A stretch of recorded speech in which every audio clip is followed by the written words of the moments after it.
Prologue. Awakening. It's the day of Naruto's graduation exam and he was in high spirits. With high hopes, he went to the academy to pass and took his graduation test with confidence. He did well, at least up to a passing level in his written test and barely passed the accuracy test. He was called to perform the required 3 academy jutsu. He did henge well and changed into his idol, the yandame. The kawarimi went well with a nearby chair. The last one was his toughest, the bunshin jutsu. Naruto performed the required hand seals and with a puff of smoke, a dead pale clone came into existence. Naruto hoped it would stay, but it disappeared a second later in the same smoke. "I'm sorry, Naruto. You have failed," said the sad voice of his favorite Chunin sensei, Irika Umino, whom Naruto looked up to as a surrogate big brother. He ran from the academy building, unable to bear his third failure, and sat on a lonely swing which became his go-to spot in the academy when he is sad. He always sat there when he was sad, as it is always silent, unlike the passers-by who always call him names. "Did you hear? The demon brat failed." "Really? Good thing. Did it seriously think it can pass and kill us? Yandame's soul will rest in peace now." "No doubt he will." Naruto heard people mutter. Having heard them thousands, if not millions of times, he got accustomed to it. But the last part is new, which I didn't care about. He sat there, wallowing in his sorrow for some time when he heard footsteps and looked up to see Mizuki-sensei, Irika's assistant, walking towards him. What he told amazed Naruto. After all, he won't be happy when they get a second chance to do what they want the most. His sensei told him about a secret graduation exam, which is in his sensei's power to make him genin if he managed to retrieve a scroll from the Hokage Tower, learn a jutsu from it within a specified time. Being given a second chance to prove himself, Naruto accepted the mission without thought and went to the Hokage Tower to do it. He is going to make it this time. Hokage Tower. As he entered the Hokage Tower, by escaping all traps and people guarding it, he saw none and went to the room Mizuki-sensei told him about and found a large scroll with so many ink markings on it as instructed. Yada found it, Naruto thought, and took it and exited the room, only to come face to face with the famed shinobi no kami, Sarutobi Hiruzen, the Sandame Hokage himself. "Naruto, what are you doing here at this hour? Are you feeling all right?" asked the old man he calls Jiji. Naruto was shocked to find this soon, but he replied to cover it up. "I'm fine, Jiji. I'm just walking around and on a secret mission. Bye," he said, and escaped through a nearby window. The old man was surprised, but went into the room to check if any were missing and found a valuable item missing. Naruto took the Scroll of Seals, he thought in shock. The Scroll of Seals is a scroll that has many forbidden jutsu which are banned by the Hokage from general use as they are dangerous. Hiruzen came out of his shock quickly and went to call the only person who can find Naruto. This is an important mission and should be kept under wraps at all costs. Irika hurried to the Hokage Tower as he was called urgently by the Hokage through Anbu. He opened to see the Sandame looking towards the village. "You called me, Hokage-sama?" he asked with a bow. "Yes, Irika. I have a mission for you and it must be kept under wraps at all costs," said the Sandame in a serious tone, and Irika nodded in acknowledgement. "Hi, Hokage-sama. What is this about?" Irika asked curiously, as he doesn't know any important mission at this hour. Naruto took the forbidden scroll, Irika. The Sandame raised his hand to silence any incoming protest from Irika. "I know he won't do it, but he told me about a secret mission. I think someone played him to do it. They might be planning to get the scroll for themselves, and if I tell this to all our forces, they would have escaped amid all the chaos. This is going to be an A-rank mission and is to be done silently without anyone knowing anything. I entrust this mission to you, Irika. Naruto's safety is a high priority as well. Don't let anyone harm Naruto. Prepare yourself for combat as well, we don't know what they have planned." Dismissed. Hiruzen ordered, and Irika bowed and left the Hokage Tower in a shunshin. Scene break. Meanwhile, in forests around Konoha. What can I learn? This or this?" Naruto asked loudly as he pointed at all the jutsu that was in the forbidden scroll. He saw an eye-catching one. Forbidden Clone Jutsu, it read. Interested in its name, Naruto read it. 1. Kage Bunshin no Jutsu Shadow Clone Jutsu. Rank B. Type: Ninjutsu. Status: Kenjutsu. Hand seals: cross. The Kage Bunshin no Jutsu, Shadow Clone Jutsu, is a technique developed by the Naidame Hokage, Tobarama Senju. Similar to the basic clone jutsu, this technique creates copies of the user. However, these clones are real instead of illusions. The user's chakra is evenly distributed among every clone, giving each clone an equal fraction of its overall power. The clones are capable of performing techniques, including the shadow clone jutsu itself, on their own and can even bleed, but will usually disperse after being hit by a strong enough force.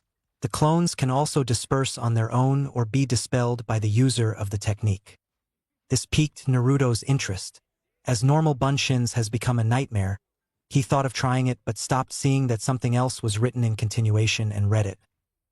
When dispelled, the user and other clones get the information that the clone learned in its life. Warning: this technique requires at least Jounin-level chakra reserves, and dispelling multiple clones at once may cause brain damage and lead to death in the case of low chakra users. Clones depend upon the amount of chakra that the user has. Wow, a clone jutsu that is solid and can send memories to the user? I must learn this, thought Naruto in joy. He continued, he sees if anything else will pique his interest. 2. Taju Kage Bunshin no Jutsu Multi-Shadow Clone Jutsu. Type: Ninjutsu. Status: Kenjutsu. Rank: A. Hand seals: cross/ram.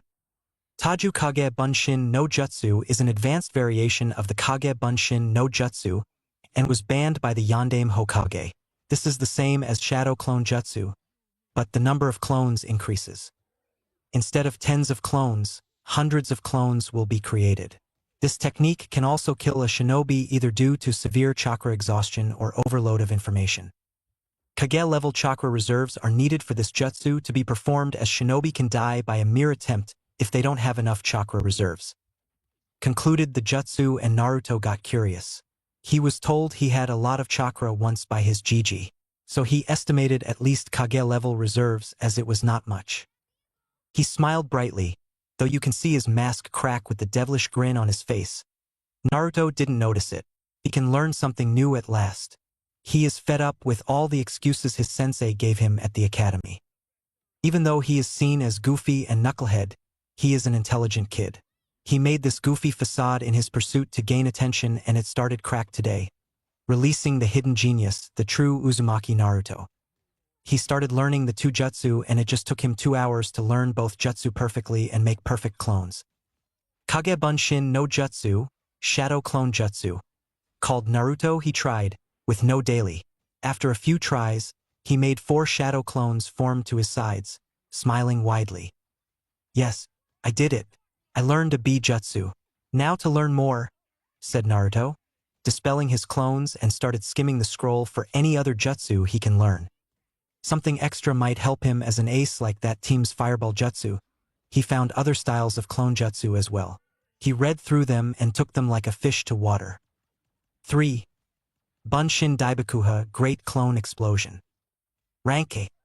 Type: Ninjutsu, Kenjutsu. Class: Offensive. Range: Short range, 0-5 m. The user creates a shadow clone, intending for their opponents to attack the clone at close range. After a certain amount of time has passed, the clone detonates, creating a large explosion. 4. Chibushin no Jutsu, Blood Clone. Rank A. Type: Ninjutsu Clone Technique. Class: Supplementary. Hand signs: Dragon Snake. Blood Clone Jutsu was first created by Kaioi Uzumaki. As expected, the user makes a clone of themselves, but in this case, the doppelganger is made of blood. As with their shadow counterpart, these clones have a fraction of the user's overall power but are useful for attacks and other diversions. They are capable of bleeding and are quite durable. Should they be defeated, they will return to their blood form, spraying the opponent with it, marking them that will allow the user to track them. When dispelled, the user and other clones get the information that the clone learned. This technique requires at least high Jounin level chakra reserves to make one, and dispelling multiple clones at once may cause brain damage and blood depletion that may result in death. The jutsu concluded. Naruto thought of practicing them but thought better of it as he is on a time constraint and remembered the required hand seals and moved on to other things written in the scroll. Chakra Natures and Kekkei Genkai. Read the title of the next topic and Naruto got interested and continued. Chakra natures are determined by using the chakra paper and channeling the chakra through them. When shinobi find out about their chakra, they can use them as their chosen elements in combat. To become Chunin, a basic mastery of one chakra nature is taken into consideration. To be a Jounin, a shinobi must have mastery over at least two elements, the primary affinity and the second affinity. Shinobi often then not face the problem of having only one natural affinity. In those scenarios, they can choose one element of their choice to master. There is a technique that allows them to gain another element. All they have to do is to draw the following seal on the ground and smear their blood on it with the kanji of the element they chose in the middle. This will result in either two possibilities. Whether the seal succeeds in adding the second affinity to their chakra system or on failing to add, it creates a minimal affinity towards the chosen element. The risk lay in the process. While the process is going on, the seal will go through the blood and chakra stream of the caster to find the affinities that lay latent in them. The process is painful and may cause immediate death if not treated immediately in case of failure. This is invented by the Uzumaki clan. They had invented it as they have a high healing factor which allows them to endure the process with less pain and heal fast because of their strong vitality. The Uzumaki were the only clan that can perform the sealing ritual and come out without any loss. They did this to create more natural water users as they are surrounded for defense and offense. Uchiha Clan. To my fellow Senju and Uzumaki who found this scroll and were able to read this, I, Tobarama Senju, write this to give the knowledge I have learnt about the famed Uchiha clan to you, my fellow descendants and clansmen. I can't have this information known to all and risk the Uchiha clan revolt. So, I suggest you implore caution to whom you choose to tell, but keeping it a secret is wise. He read Tobarama Senju's letter addressed to his descendants. Apparently, they belonged to the same clan before separation but still held good relations after separation as well. The message had so many that made Naruto think again about some things, and his respect for the dead clan and the Nidaime increased. When the Uchiha were around, they would treat him like trash and act as though they were gifts of God to earth. But after reading more about them, he understood more about the clan. It is a shame that they were not around any longer. Naruto sighed and read through some more forbidden knowledge. His thirsty mind took every last bit of knowledge he can read before Mizuki-sensei comes. Naruto thought of thanking the man when he saw him for the help he unknowingly did. It had been another 2 hours when Naruto heard footsteps and turned in the direction. "I found you," said Irika, breathing heavily. He searched long and hard and found Naruto at last. He sighed in relief after seeing the blonde in one piece. "You found me, Irika-sensei, but you didn't catch me," Naruto said and saw Mizuki-sensei come out of the bushes, with a serene smile and as he is looking at him. "You did well, Naruto. Now give me the scroll and you will pass," he said, his features darkening when he said about Naruto passing. He also noticed Irika but decided to play cool. Naruto smiled widely at the man. "Thank you, Mizuki-sensei. I have learnt a jutsu as you told me to. Let me show you," Naruto said, pushing the scroll behind him and forming a cross sign. Mizuki was outraged. The demon brat is not understanding him and wasting his precious time. Time he could use running away from the village as there is no emergency meeting by the Hokage and only Irika came. He smiled evilly at the turn of events. Seems like the senile old monkey caught up to his age and only sent Irika to fight me, he thought in glee, and continued his act. "No need, Naruto. As you have already taken the scroll and learnt a jutsu, that is enough for your field promotion," Mizuki said a bit too late as 4 clones of Naruto poofed into existence beside him. Both Mizuki and Irika were surprised. It's the same day that Naruto had failed to create a single clone and now he created 4 clones. Instead of his urgency, Mizuki continued his play and started walking closer to Naruto. To take the scroll by force and make a run for it. He doesn't have time to play this demon brat's silly tricks. Well done, Naruto. I didn't expect you to be successful in your work. I see dash, he said sweetly but cut off by Iruka. Naruto, don't give that scroll to Mizuki. He tricked you into stealing it from the Hokage Tower. Hokage-sama has assigned me this mission to retrieve you and the scroll safely. He is a traitor, Naruto. Don't give the scroll to him, Iruka shouted as Mizuki started to walk towards Naruto. So he found it, huh? What will you do now? Naruto, give me the scroll, shouted Mizuki, with a manic gleam in his eyes. Naruto stumbled back, shocked and a bit hurt. What? You won't give me and trust Iruka? Then let me tell you a secret that is hidden from you for your whole life, but the whole village knows. Mizuki said with the same manic grin as Iruka's face paled. He knew well what Mizuki is going to say. Mizuki, don't.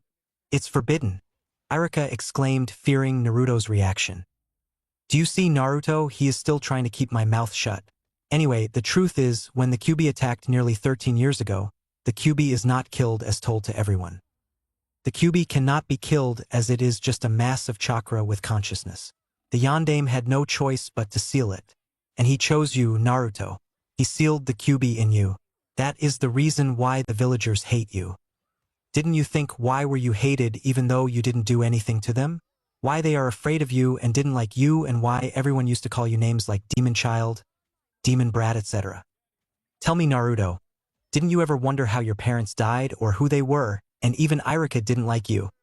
He asked, with his grin growing more degenerate as words came out.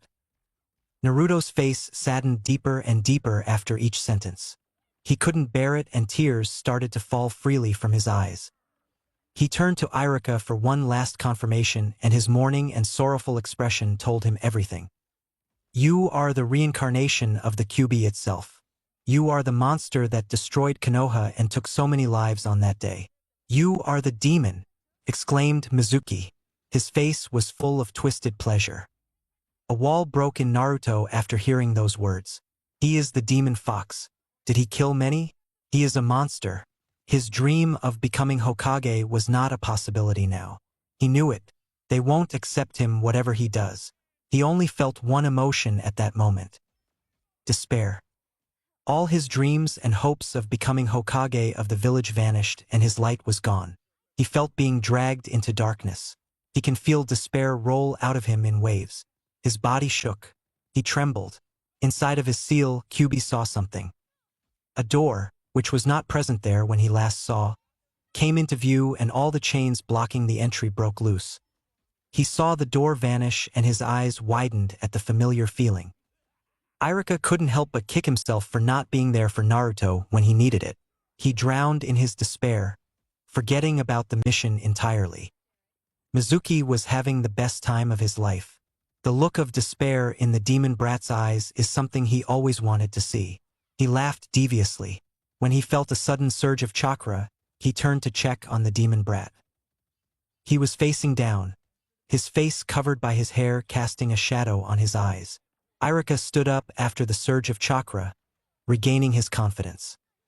You are not the demon fox, Naruto. You are just its container. You know the difference between a kunai and the scroll, right? It's just like that. Yes, I admit when I first saw you, I also thought like everyone else, but you proved me wrong, Naruto. You are not the demon fox, not that monster. You are the hero who saved us and is still saving the village from the demon fox by holding it in you. Villagers are mistaken, and with time, they will see you as what you are supposed to be and not as that fox, just like how I came to understand, said Iruka with passion and confidence. Naruto lifted his head towards Mizuki, and he would have sworn that he saw red eyes instead of cerulean blue eyes, that of the brats. He turned to Iruka and smiled. I hope you are right, Iruka-sensei. That one day, I'll be acknowledged and will become the Hokage. Believe it! He exclaimed sadly, and Iruka smiled at his determination. Mizuki growled. How is this possible? He revealed the biggest plot hole only to have the demon brat bounce back. No, he wouldn't allow it. He took the Fuma shuriken which was on his back and threw it at Naruto, which slashed his left arm a bit. Naruto looked at Mizuki, who took another one and threw it at Iruka to stop the scarred Chunin from helping Naruto. No! Naruto shouted and threw a kunai which hit the shuriken and changed its trajectory. It then hit a nearby tree. Mizuki felt outraged at this. Why you, demon brat? You like to save your previous Irika-sensei now. Let's see you try, Mizuki said and performed a set of hand seals. Doton, Doryuso, Earth Style, Earth Spears, called Mizuki, and an earth spike pierced Irika's leg, injuring him and restricting his mobility. Irika cried in pain, and seeing this, Naruto saw red and made a cross sign. Tajukage Bunshin no Jutsu. Naruto shouted, and 1,000 clones came into existence. You are not going to hurt Irika-sensei, they all shouted in unison and attacked at once. Naruto Uzumaki Barrage. They shouted and struck Mizuki wherever possible with their feet.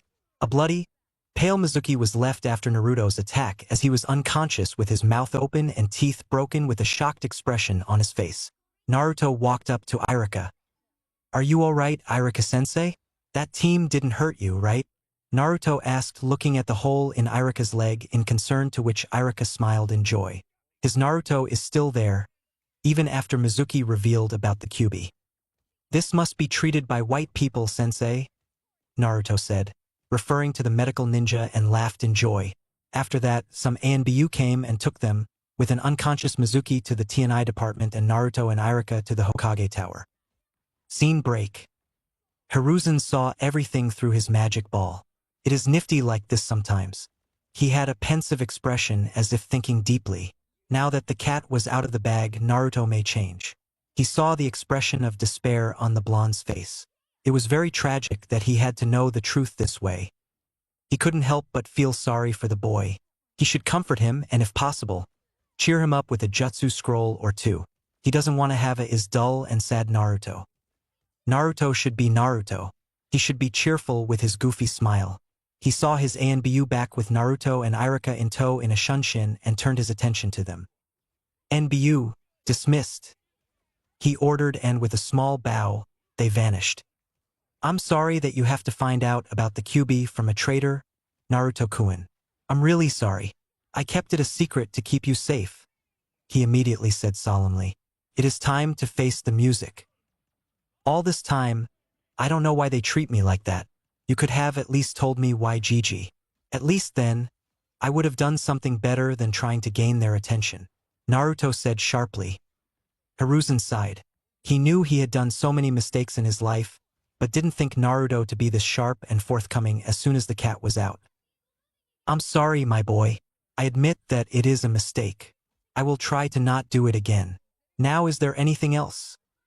He asked, but internally prayed that this is the end of the matter. But Kami, Naruto had other ideas. Is there anything else, you ask? After the big bad secret you have kept from me, now you dismiss it as a normal occurrence? Naruto asked sharply, his tone having an edge.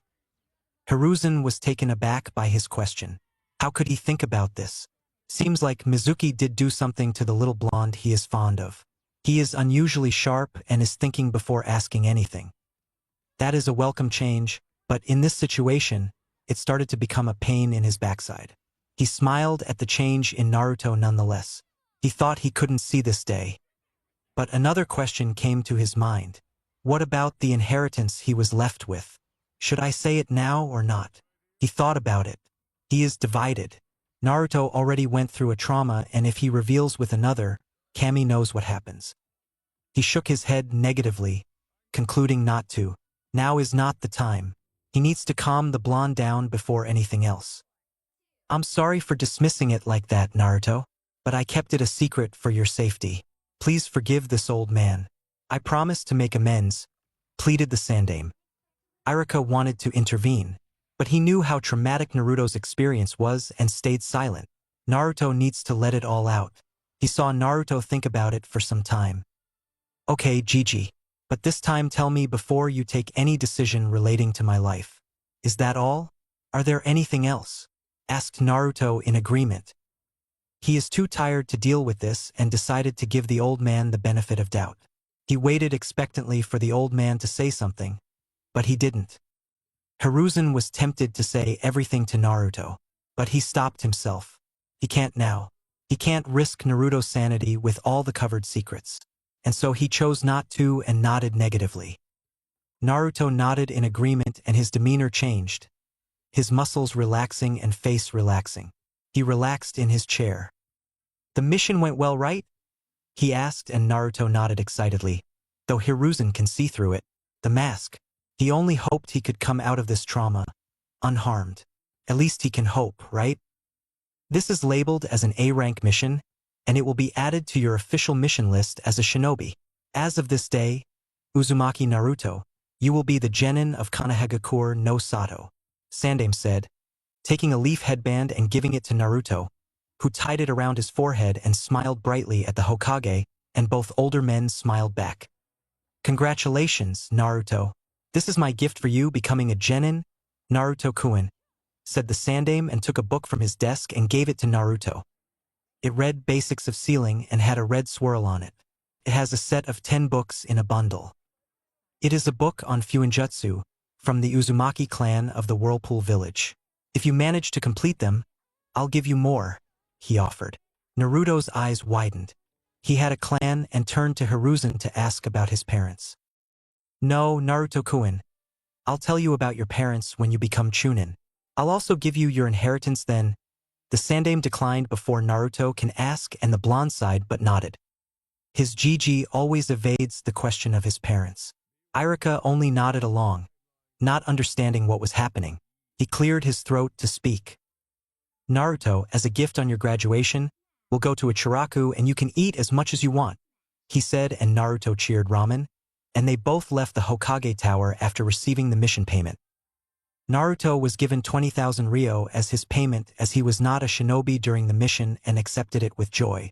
He is happy with the extra money as he is going to buy new clothes and weapons to start his shinobi life. He went to Ichiraku and happily ate his ramen while he explained about his graduation to the ramen chefs, Tuchi and Ayam. They felt happy and gave Naruto a coupon for free ramen for a week as a celebration, and Naruto accepted it with a happy smile. Naruto enjoyed his meal with Irika while he sadly looked at the mission payment he received vanish into broth and noodles. Scene break. The went by after that and Naruto reached his dingy apartment and stared around with pain-filled eyes. Though he managed to fool the Hokage and others, he was deeply hurt and cried himself to sleep, not knowing the subtle changes going on in his body while the Kyuubi stared at his container in disgust. The morning came by soon, and Naruto decided to go shopping to shop for his new shinobi supplies and other basics for his new shinobi life with the extra money he received yesterday. He is satisfied that he now knew the reason behind the stares and derogatory comments on him behind his back by the villagers. Though that didn't make it any better, he felt at ease that he can't change them with his current happy-go-lucky attitude. He tried in all shinobi supply shops and was promptly kicked out as they didn't want to sell him anything. He wanted to try one last time and went to a shop at the end of the street which is at a corner, out of the way to many. It read Higurashi Weapon Stores and Shinobi Supplies. He entered to see a full armory in the shop. There are lots and lots of weapons and shinobi-related items. He can't even identify some, though he knew he is not good at remembering stuff. He did loops around looking at all of them in awe. He heard footsteps and turned around to see who it is. Tenten heard the doorbell ring and came to the store proper to greet the customer from the inventory room. She saw a short blonde kid with an orange jumpsuit and a forehead. She assumed him to be newly minted genin and went to ask him what he wants. "Welcome to Higurashi Weapons Store. How can I help you?" she asked politely. "Wow, is this your shop? It is amazing," the blonde boy said in awe. "Yes, now tell me, what do you want?" "Shinobi clothing, equipment, weapons. We have all of them," she offered with a smile, her chest puffing out in pride. "I first thought of buying only supplies, but your shop has many things. So I'm going to start with my new shinobi attire," he said, and Tenten smiled widely at that. The obnoxious orange jumpsuit was like screaming, "Kill me," and Tenten knew that won't work in their practical life where skill and stealth matter the most. "Good decision. Now follow me. We are going to take the equipment first," she said, and Naruto nodded and followed her around the large store. He doesn't know why he wants to change his orange jumpsuit, as it was with him for the entirety of his life as far as he can remember, but he thought it was for better. Inside Naruto, the Kyuubi was laughing his ass off. How can this idiot be that dumb? He is changing from within and he can't understand it. Well, he is providing me entertainment, why not enjoy? He thought and watched in interest. Naruto took a few sets of shuriken, kunai and their sharpening kits. He also took some ninja wire. After putting them in a pack, he proceeded to the clothing section and tried so many colors for his attire. Yes, this looks perfect, said Tenten excitedly. The customer is very adamant about his choice of colors. He wanted a bit of orange as a remainder and she relented. He chose a black shirt with gray ANBU pants with a light blue zipper on top of it with fishnet inside. His attire consists of red and green strips in different places on the shirt and has so many pockets for shinobi use as well. He also took plain black and other color shirts with black and blue pants for casual wear. He told Tenten to stitch the Uzumaki clan swirl into the attire and she obliged. Naruto also bought fingerless gloves, arm guards and shin guards for protection and went to the counter for payment. He knew his shopping is going to be costly. Tenten calculated everything he bought. It is quite a sum of things combined. Your bill is 7,829 Ryo, she said looking at the calculator and saw a shocked Naruto. Only 8,000 Ryo? He asked doubtfully. Yes, she replied impatiently. What is this guy's problem? Their shop is the premier weapons and shinobi supply shop and this guy can't afford their rates? She knew their store's rates are affordable when compared to other shops. Tenten's irritated internal rant cut off when Naruto put 8,000 Ryo in front of her with a large smile in a flash. A smile that made her day better. Thank you. If it is just 8,000 Ryo, then can you show me a sword as well? I want to buy a, what is it called? Naruto said, scratching his head, and Tenten understood what he was trying and nodded in understanding and took him to the sword section. She started to explain the various types of swords in front of her, which included a tanto, katana, broadswords and long swords. Naruto looked through all of them as any didn't interest him much. Do you have anything else? Naruto asked. Seeing that he is not interested in them, Tenten went to the back of the store to bring other swords available. She brought many swords with various designs. One, in particular, piqued his interest with its design. It is a katana that is at least 2 feet long with a black hilt with a circular guard with rubies in the middle. But the thing that interested him is the Uzumaki swirl, which is on either side of the guard. The same red swirl with black lines which were on his back. Naruto picked it up.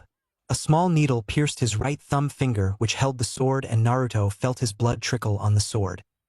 Seals started forming on it and disappeared as fast as they appeared.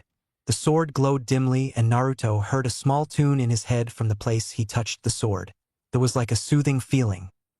The feeling of love, acceptance spread through him and he felt at peace. He took the sword and gave it a test swing. He liked her, he doesn't know how, but he knew it. He took her up and checked out.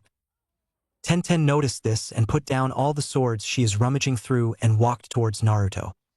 That sword is in our store for at least a decade. No one seems to take interest in it. It is a costly one, but we are trying to sell it to the first customer who likes it. So you will get a 50% discount. It is 10,000 Ryo, she said with a smile. Naruto pulled 10,000 Ryo and paid without any protest. He knew what he picked was expensive, but the feel of her in his hands is enough for him. He took the scabbard and kept the sword in it. The scabbard was a purple one with gold endings on it. It also has some seals on it and a pattern of swirls and clouds. Naruto took everything he bought and went to his house. He is going to start a new life as a shinobi soon and wanted to be prepared for it. He had 2 weeks to train and is going to use them wisely. With his new knowledge of shadow clones and how to use them, he started his preparation for whatever the shinobi world had to offer him. First, he made 6 of shadow clones and ordered them to go through all his 6 years of academy books. He went to the library himself. As he is a shinobi now, the librarian can't restrict him from coming as he can complain to Hokage about it. After showing his headband, Naruto was allowed access to the shinobi section. He sat there and thought of reading about clans first to learn more about them. Naruto read all the clans of Konoha. He also learned more about the founding clans, the Senju and the Uchiha. Naruto knew a small bit about them from his academy. Now he learned more about them like history and rivalry and their fame. The Senju clan had Senju Hashirama, the Shodai Hokage and the first shinobi no kami. The Uchiha clan had Uchiha Madara, the opposite of Hashirama, and was a traitor. Senju clan members were told to have strong bodies, and Mokuton is an exclusive for the Shodai as none of the other members showed an affinity for it. He read about the Kekkei Genkai of the Uchiha clan as well. The Sharingan. A memory came to him at that. The note he read was written by Tobarama Senju about the Uchiha clan. He felt pain in his eyes, as it also reminded the despair he felt when Mizuki told him about the Kyuubi. Naruto couldn't bear it and immediately ran to his house to rest. He sighed in relief after locking the door and went to bathe. He cleaned himself and looked at his image in the mirror. He froze seeing the reflection. In front of him stood Uzumaki Naruto, tan skin, blonde hair with 6 whisker marks but instead of cerulean blue, blood-red eyes with 2 black tomos in one eye and 1 tomo in the other stared back at him. Naruto knew this to be the pattern of the famous Sharingan, as it is depicted as a red eye with 3 tomos in general. He just read about it in the library. Naruto couldn't believe it. How is this possible? Was one of my parents an Uchiha? Then why did they not adopt me? Naruto thought. He can guess it will be something related to the fox that made him not adoptable. After thinking about this for a few minutes, his mind fell into thinking. Think, Naruto, think. Thinking about how I got this is useless, as Gigi won't tell me about my parents till I make Chunin. I should think of all the benefits I get with it. What is the book told about Sharingan? Let's see. The Sharingan grants the user 2 broad abilities, the Eye of Insight and the Eye of Hypnotism. Eye of Insight. The user can see chakra, giving it color to distinguish it by its composition and source, though not as capable in this regard as the Byakugan. The user is granted incredible clarity of perception, enabling them to read lips or mimic something like pencil movements. They can anticipate an opponent's next move based on the slightest muscle tension in their body and act accordingly to dodge or intercept. They can also read the enemy's hand seals to give them an insight into the performed technique's nature, regardless of the speed of performance.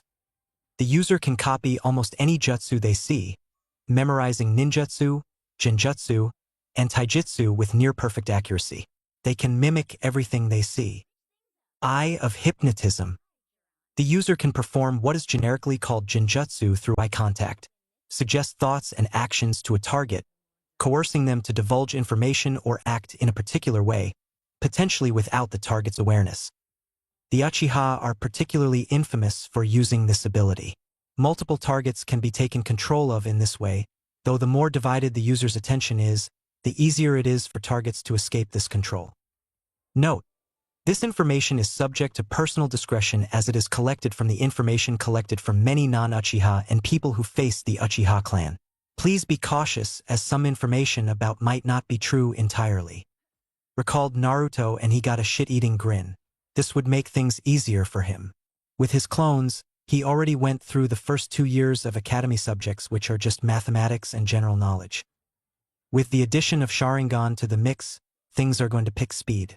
He asked his clones to channel chakra to their eyes, and they also got 2 and 1 Tomo Sharingan in their eyes and shouted in joy. He calmed them down and gave new orders. Boys, take all the books Gigi gave and do as it instructed. If it is a jutsu, copy it with Sharingan and try it. If it is anything else like writing practice or theory, copy the strokes and make more shadow clones and dispel them to pass the knowledge to all. I'm going to study some more about clans and their techniques in general in the library and dispel them in batches. 2 clones for 5 minutes. He ordered, and all of them chorused hi, and Naruto left to the library in high spirits. He went to Ichiraka Ramen and had his lunch there and went to the library. He wants to know any techniques which are specific to the Uchiha clan and how can he be an Uchiha, if it is possible. Maybe if I improve myself and help the village more, people may recognize me? Naruto thought hopefully and moved towards the library. Though he knew it is not going to be easy, he hoped. His change of clothing helped him a lot. Because of not wearing any orange, people thought him to be a new person and did not recognize him at all. Scene break. 2 weeks went by peacefully and Naruto improved by leaps and bounds. In just 14 days he did months' worth of reading and exercise with his clones. He completed all his academy materials and went to the academy library for more. He was only given access to the basic jutsu being a genin, and Naruto found a jackpot there. He found 4 jutsu scrolls there, which were unused as they were open without a care on a table, and Naruto copied them without hesitation. One of them explained about chakra control and about tree climbing exercises, and another about water walking exercises, which were advanced chakra control exercises according to the scrolls. He practiced them with another 5 clones every day and managed to master tree climbing for 4 days perfectly. He can now walk on trees like on land. Naruto took 7 days to master the water walking exercise fully, and he managed to add 5 more clones to it. He practiced it in the Naka River, outside the village, to keep it a secret. He can now simultaneously run on water and concentrate on throwing shuriken. He was successful in his tried and tested with Suidan no Jutsu, water-style water bullets, on himself while water walking to see his proficiency, and managed to keep his spot on water without drowning. The water jutsu was in the 3rd scroll in addition to the chakra control exercises. He practiced the exercises to better control his massive chakra reserves. He can stand on trees and water with minimal chakra expenditures compared to his previous control now. The last jutsu he learned was called Shunshin no Jutsu. Shunshin no Jutsu, body flicker technique. Classification: ninjutsu, general skill. Rank: D rank. Class: supplementary. Hand seals: tiger. Description: the Shunshin no Jutsu, body flicker technique, is a high-speed movement technique used by shinobi to go from one place to another. This is done by enveloping one body in chakra and imagining the place to go. This is done in different forms. The general form used in Konoha is leaf Shunshin, where a whirlwind of leaves will form where the user appears. Every elemental nation has its unique type of Shunshin. Naruto learned and started his practice. As the days passed, his control on Shadow Clone Jutsu increased, and he can now do 15 clones without any backlash on his mind. After practicing with his clones, he can use the Shunshin with just a poof of smoke. He liked the way his clones pop, so he applied this to the jutsu as well. That was a productive 2 weeks in Naruto's case. He learnt new jutsus, improved his chakra control, started seals by practicing calligraphy, and completed his academy textbooks. He is ready for whatever the shinobi world throws at him. With confidence, he walked to the academy in his new attire, ready to face the shinobi world head-on. Chapter 1. Gaining experience. Naruto was in high spirits when he reached the academy, as he is an official shinobi of Konoha now. As he entered, everyone looked at him confidently. Naruto heard the students present take him for some new kid. He smiled to himself. So it worked. He thought as few recognized him while he was coming to the academy, and others' curious looks confirmed it. He shrugged them off and sat at the back of the class, waiting for Iruka-sensei's arrival. After the initial shock wore off, everyone continued with their work. He just sat there thinking about the clones he left to continue his fuinjutsu practice.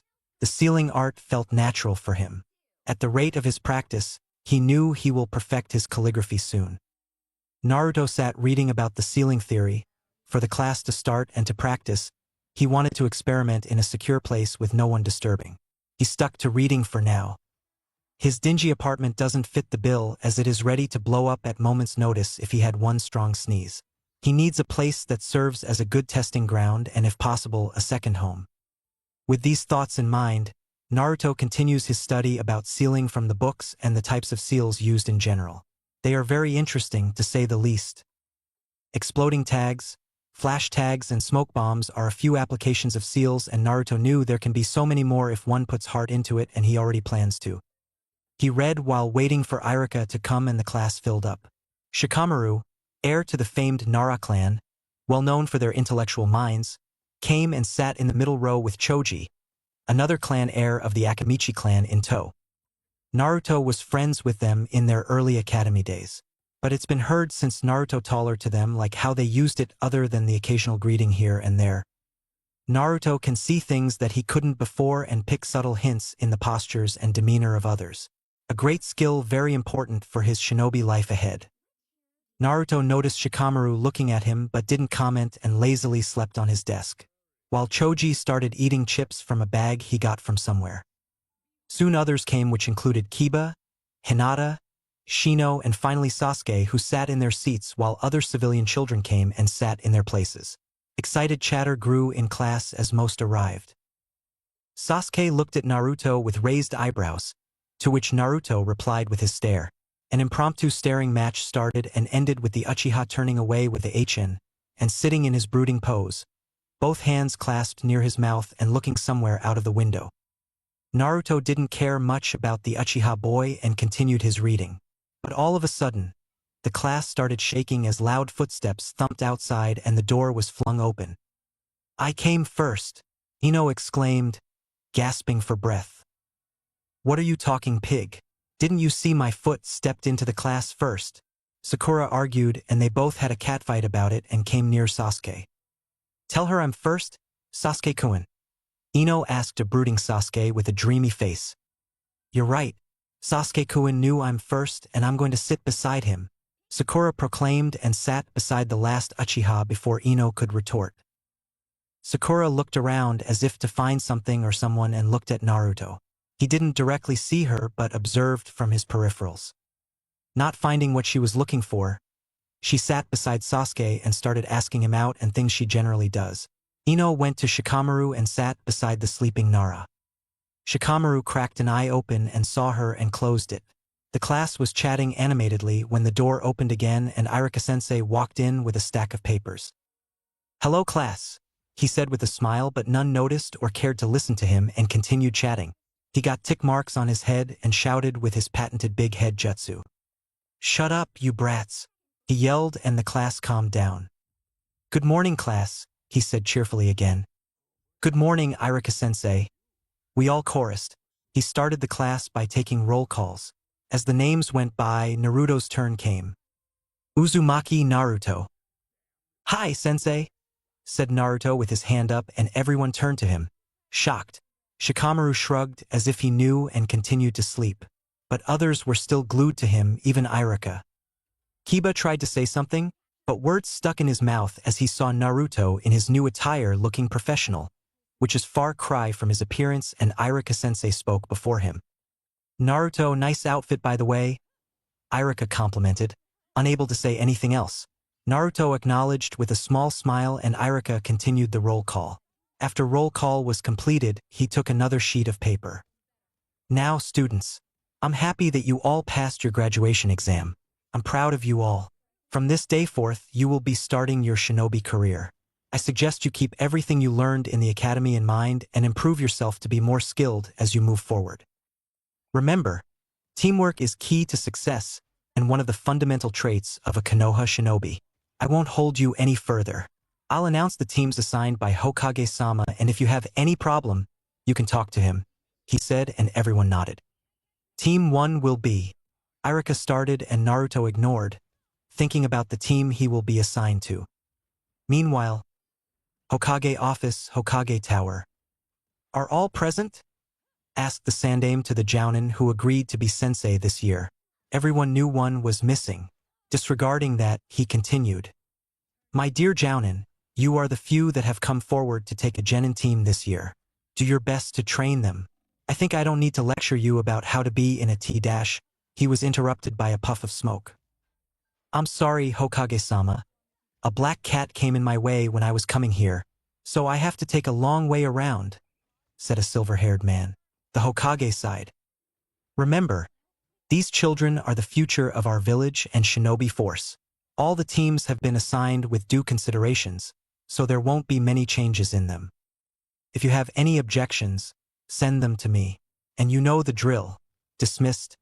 The Sandaime commanded and all of them left the room, including Kakashi, who didn't even get acknowledged.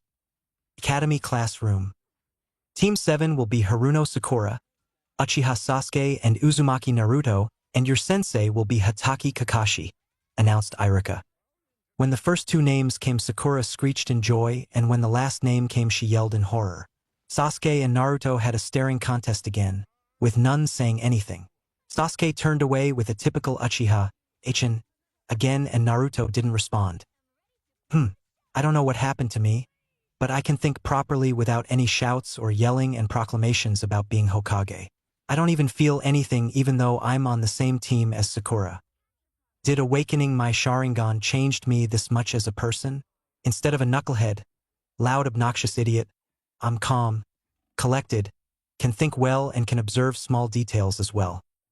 I think I should continue the act sometime to not raise any suspicion. But this is nice. Something in me changed on that day. I can't help but see everything clearly now. The interesting team though. Rookie of the Year, Kunoichi of the Year and dead last, at least to them. I'll see how it works, thought Naruto to himself but gave a small smile outside instead of exclaiming loudly. Everyone was stunned because of his reaction or lack thereof. This is very new to them. Quite Naruto and some took it as a bad omen. Okay, class. Your sensei will be here to take you after lunch. You have 2 hours to prepare. You should be here by 1 p.m. Irika said happily and everyone nodded. Again, congratulations on graduating from the academy, class. I wish you all best of luck in your shinobi careers, he said and the class cheered. After Irika's goodbye, Naruto left to eat. Sakura expected Naruto to ask her out on a date or eat together and the like, but the blonde walked out of the class without saying anything. Few hours later, academy. After eating lunch, Naruto went to his apartment to see the progress made by his clones in Fuinjutsu. He saw them still reading the books given by his Gigi and nodded. He didn't expect them to be done by one as the books given by his Gigi were large and written by the Uzumaki clan, his clan. After reading Nidame's note, Naruto understood that there is a real clan with the name of Uzumaki. That gave him bug relief as he thought himself to be a no-name nobody. Though he doesn't know who his parents are, he is happy enough to know he had a clan. As he continued reading, the books increased in size by at least 100 pages from volume to volume. He sat on the couch and thought about the things he learned from his academy books. The books stressed basic Academy 3 jutsus and covered geography and general maps and terrains of all major villages and their current kages. They greatly covered history, greatness, and all victories of Konoha in the last 3 shinobi wars. They also, of course, portrayed Konoha as the epitome of goodness and power and the strongest hidden village in the world. But because of his first-hand experience with the truths of his village, Naruto knew what Konoha really is. He also learned about Genjutsu theory and Iriojutsu theory, though they were covered in his curriculum. Both branches require refined chakra control to use, and then the deterrent for him, people with large chakra reserves can't escape any Genjutsu easily. Naruto got an idea and looked at the clock to see he still had an hour to go or just send a clone there if need be. He opted for the second option and sent a clone there ahead of time. He then enacted his plan by creating 5 clones in addition to the ones already there with orders given. All their eyes morphed into red eyes with 2 black tomos in one and 1 black tomo in the other. They look frightening, yes, but it didn't faze Naruto. With the basics already complete, he stared straight into one of his clone's eyes and others followed his lead, dividing into pairs. Sharingan, Genjutsu, whispered Naruto, and the clones chorused. They all felt different sensations. First was the feeling of foreign chakra entering their system, understood because of the improved chakra control. Though the chakra belongs to the original, all the experimental clones felt it to be foreign. Did it work? Asked one clone. Let's try, said another. They made their subjects do various things. One to dance, one to roll, one to walk on toes, and so on. After getting enough evidence, they broke the Genjutsu and ordered to repeat it, but roles reversed. Before that, all the victim clones were dispelled, to give their knowledge to the original and other clones, and the experience was surreal. By this point, Naruto got accustomed to 10 clones dispelling at once and all the information they brought with it. So after half of recovering, they continued. The casters become the victims now, and Naruto experienced being locked in a Genjutsu for the first time. The experience his clones provided proved invaluable now. He knew what to expect in a typical Genjutsu now and tried to escape it by the traditional ways. After many times of practice with his 20 clones, he mastered breaking Genjutsu. He did it in 2 ways. The first is to cause physical pain, which his clones did first when their brain cells were assumed to be dead due to the Genjutsu. After he shouted at their dumbness, they tried it by simply activating their Sharingan, and that broke the Genjutsu easily. He thought of covering his eyes with a Genjutsu so that his eyes won't be red with tomos when he used the Sharingan. But it is not easy as said. So Naruto opted for contacts for the time being, a way to change someone's eye color, and is generally used to better vision by shinobi as glasses can become a hassle in some scenarios. He was successful in that endeavor and found a shop in the village that agreed to do contacts for him, and Naruto asked them to be Yandame's eye color, which is close, almost similar to his shade of blue. The owner was super happy to help him as he thought Naruto's henge to be another Yandame fan. The contacts fit him perfectly as they are not for any sight. They were immediately prepared. Naruto tested them. They work perfectly well. When he activated his Sharingan, everything can be seen in blue now, unlike where he can clearly distinguish chakra color. He observed his eyes in the mirror and saw them to be his usual cerulean and nodded in satisfaction. While Naruto was progressing in his genjutsu skills and finding ways to improve, his team meeting went without a hitch. Few hours prior. Academy classroom. Clone Naruto entered the empty class as he was early. He sat at the same corner and took out a book on jutsu theory, which is used to create new jutsu he got from the library. This is a book available in the shinobi section and is within his access limit. It mainly consists of steps to create a jutsu and what aspects should it have in general. For example, if it is a ninjutsu type, it should have hand seals, chakra manipulation, chakra nature, chakra molding, and chakra amount, and then comes the jutsu rank. The rank generally depends upon the jutsu damage to enemies or surroundings and also self-damage if any caused. The clone was deep in his reading when he heard a boisterous laugh and turned to see Kiba coming in. He kept his book in his pocket and prepared for the upcoming provocation. "Yeah, you think so?" Kiba asked Shikamaru, who was looking at the ceiling lazily and picking his ear. "Yeah," he responded and stopped when he noticed the clone's presence. "Troublesome," he muttered under his breath and went to his seat and slept. The rest of the group saw Naruto and came near him. The group consists of Kiba, Shino, Chuji, Ino, and Sakura. They all came near his seat and surrounded him. "Hey Naruto, what is with the change of clothes?" Kiba asked loudly. They all are in their normal academy uniform. Naruto didn't care much about them to observe any difference. "You idiot, ask him about how he graduated. I remember him failing then," Sakura exclaimed, and Ino nodded vigorously. "Yeah. How and when did you graduate, Naruto?" Kiba asked curiously, and the clone observed everyone's interest in the topic as they moved closer to him, and even a sleeping Shikamaru cracked an eye open. "Well," he started and gave a dramatic pause. Everyone inched even closer at this. "Because I'm awesome," he exclaimed, and everyone stumbled and fell upon each other in a big human mess. Shikamaru also fell from his seat. "Ha ha ha," laughed the blonde. "You built up all that suspense and made us fools," said Kiba, rubbing his bum. Akamaru barked in agreement. "You should learn how to treat a young lady, Naruto," said Ino, who fell on Sakura, who got a tick mark and pushed her up. She was about to hit Naruto when he just moved back and she fell again. "I guess, Ino, but I don't have any beautiful young lady like you near me to teach me," he said and winked at her. Ino rubbed her eyes and took a double take. She can't believe that Naruto of all people is talking to her like this. In his new clothes, he looked somewhat cool, but not as cool as her precious Sasuke-kun, of course, but handsome nonetheless. She blushed and went back to Shikamaru and Chuji, who left the group when he saw them fall. "You're right, as if you are awesome," said Kiba. Naruto just shrugged as they went back to their seats, uninterested in the blonde's dramatic change. The clone sat patiently and saw every team going out with their sensei. He made a note of observing both Sakura and Sasuke in the meantime, and 2 hours passed since everyone left. Sakura was getting more and more desperate and started walking around the class fuming while Sasuke was brooding in the same corner. He continued reading his book. After 1 more hour, Sakura was shouting profanities and Sasuke was glaring at the door.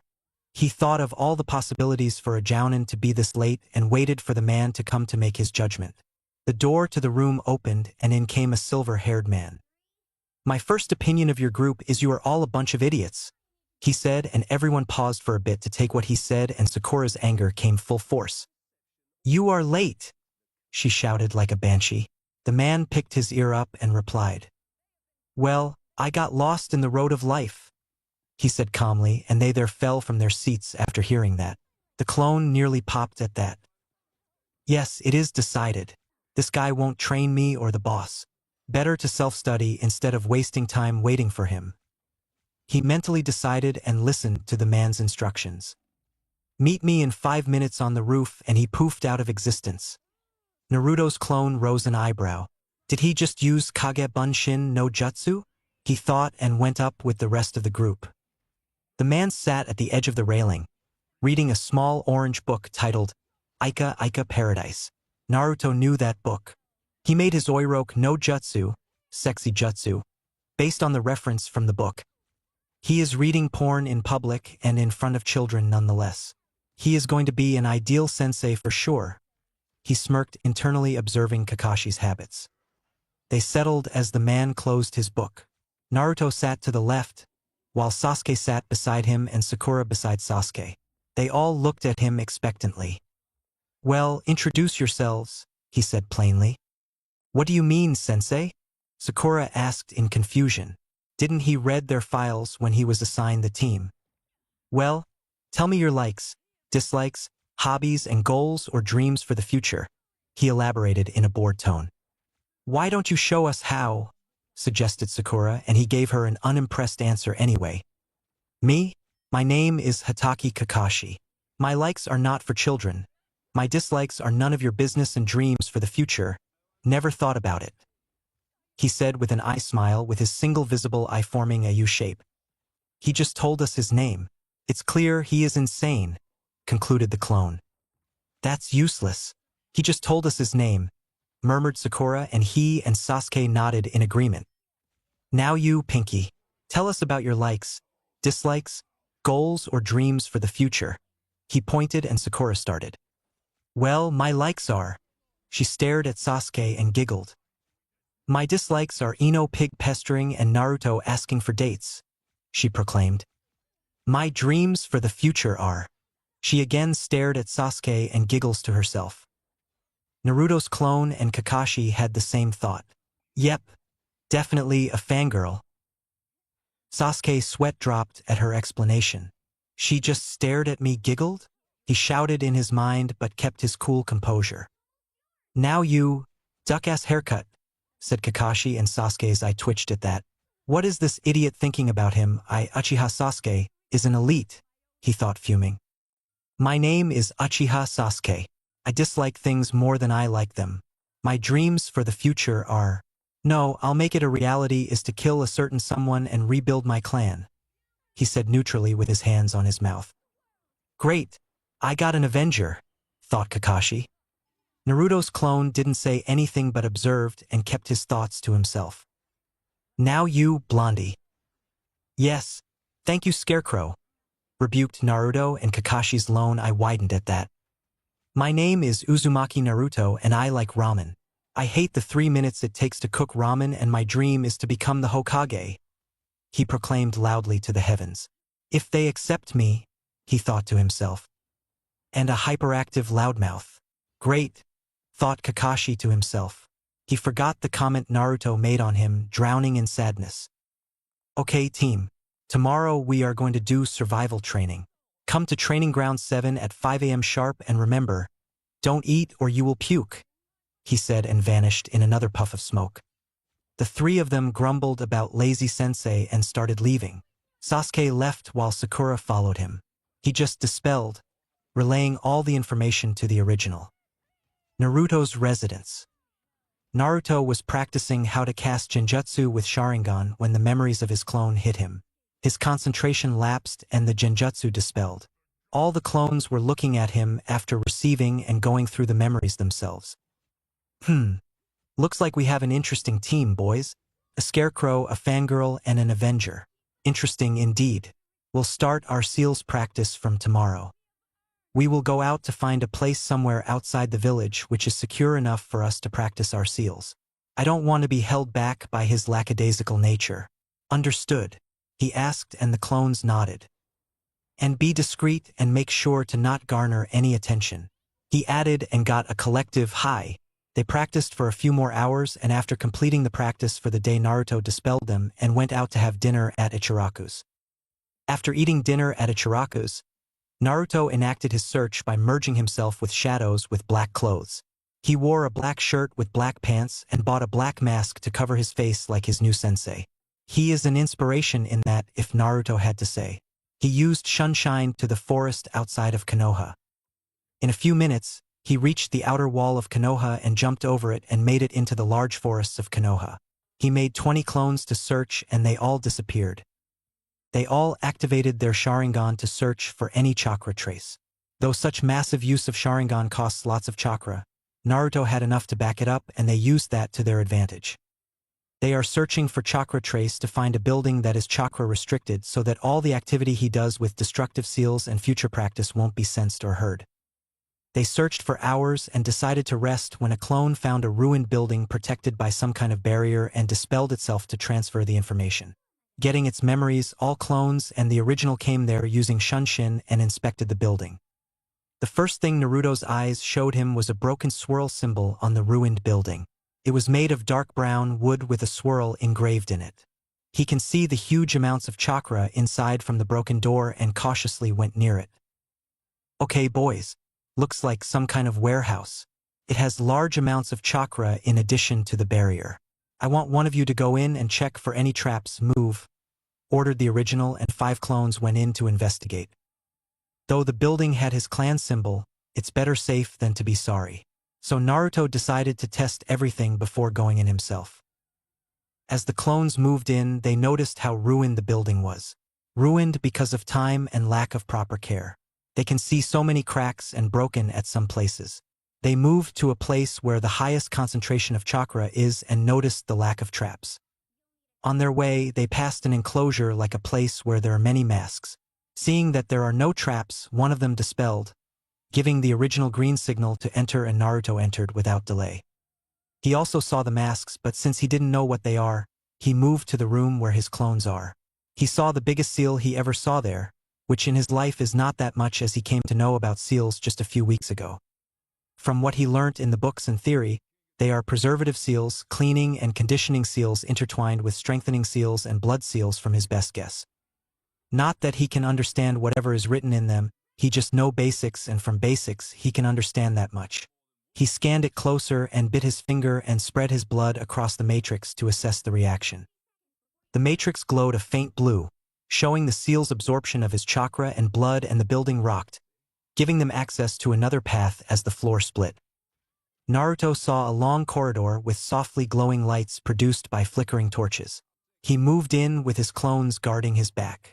They moved into a large room. There are doors lined up. Each one of them is well maintained and clean. Curious about the rooms, he went in to see what was in the rooms and was surprised by the contents in them. The first room is set up to mirror a large training ground. It is nearly 500 meters large with lighting coming from somewhere. It also has so many stances, katas and poses painted on all of it. In the middle of the room was a big red swirl which is nearly 10 meters long across the surface and the ceiling. He can see seals on it as well. He moved to the second room, which is a large library. Large in the very meaning. It seems endless to his eyes, even with his Sharingan. There are books on different things. Ninjutsu, Genjutsu, Fuinjutsu, Kenjutsu, Juinjutsu, Bukijutsu, Iryo Ninjutsu, and so on. But most belong to Fuinjutsu and its types. There are other books like history, Yuzushiogakure uniforms, and maps of different nations. The uniform of Yuzushio Genin is just like his. Light blue shirt with a black undershirt and gray pants, with the headband of Yuzushio on their forehead protector, which is a swirl. The name Yuzushio was on everything in the room, as if it is another ninja village, and Naruto decided to investigate further about it and moved to the third room, which can be assumed as an armory. There are lots and lots of weapons in it, like in thousands, which consist of shuriken, kunai, smoke bombs, flash tags, explosive tags, etc.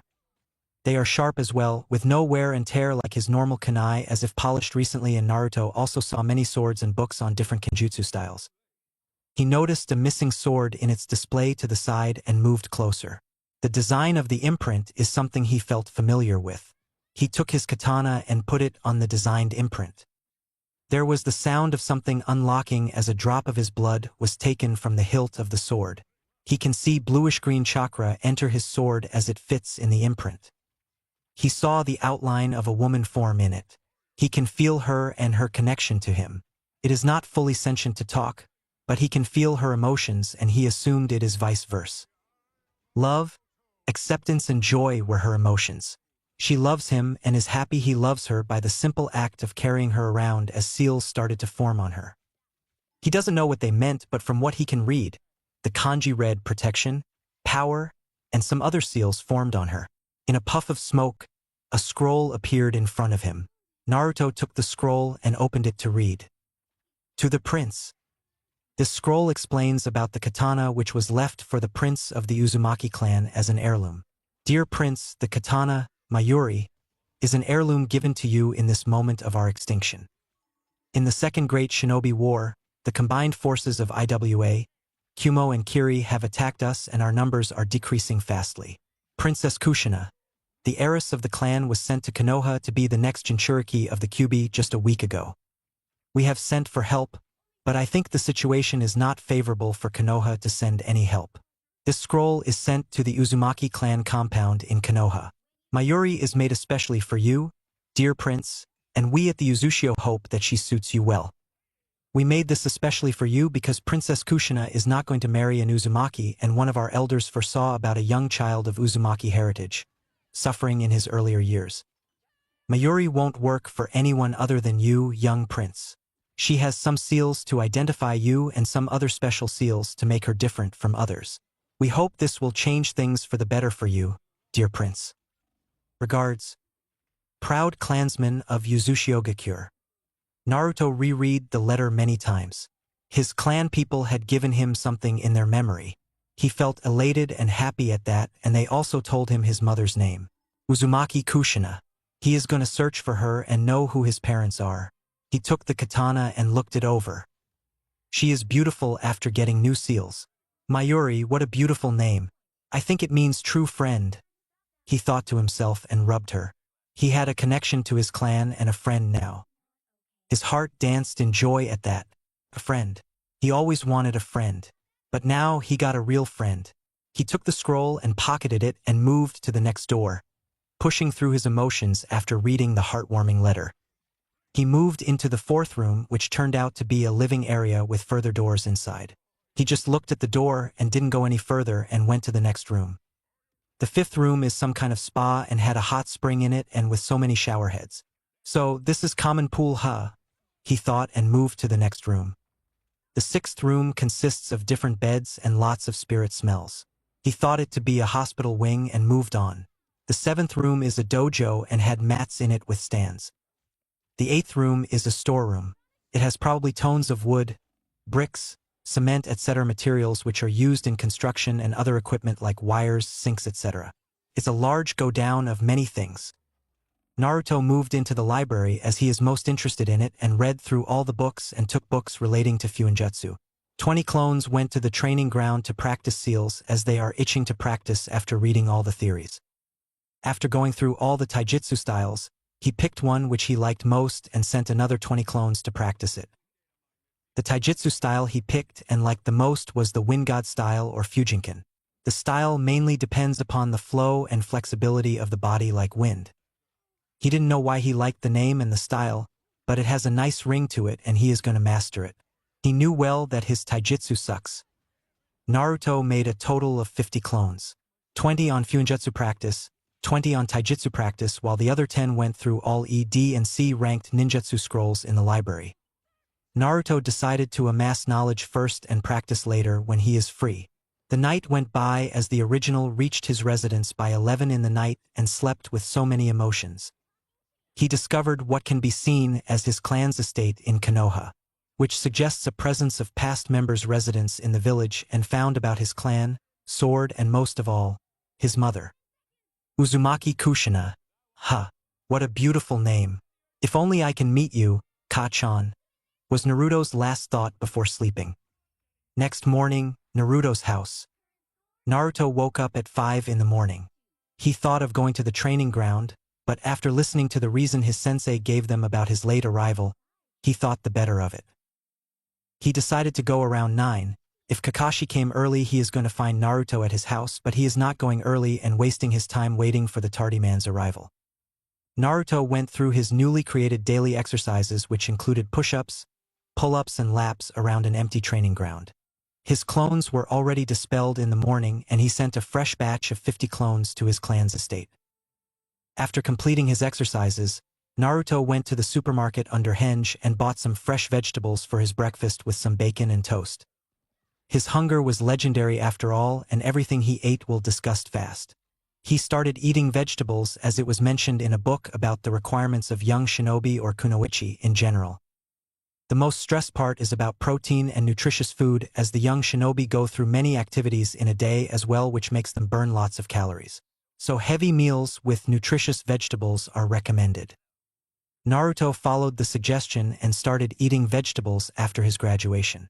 He aims to grow taller this year as he is the shortest in his class. He ate and started reading the book on jutsu creation where his clone left yesterday. He waited for the arrival of Kakashi or any of his teammates to check up on him, and as he expected, none came, which means Kakashi didn't come yet. As the clock struck 9, he walked at a sedate pace to the training ground 7.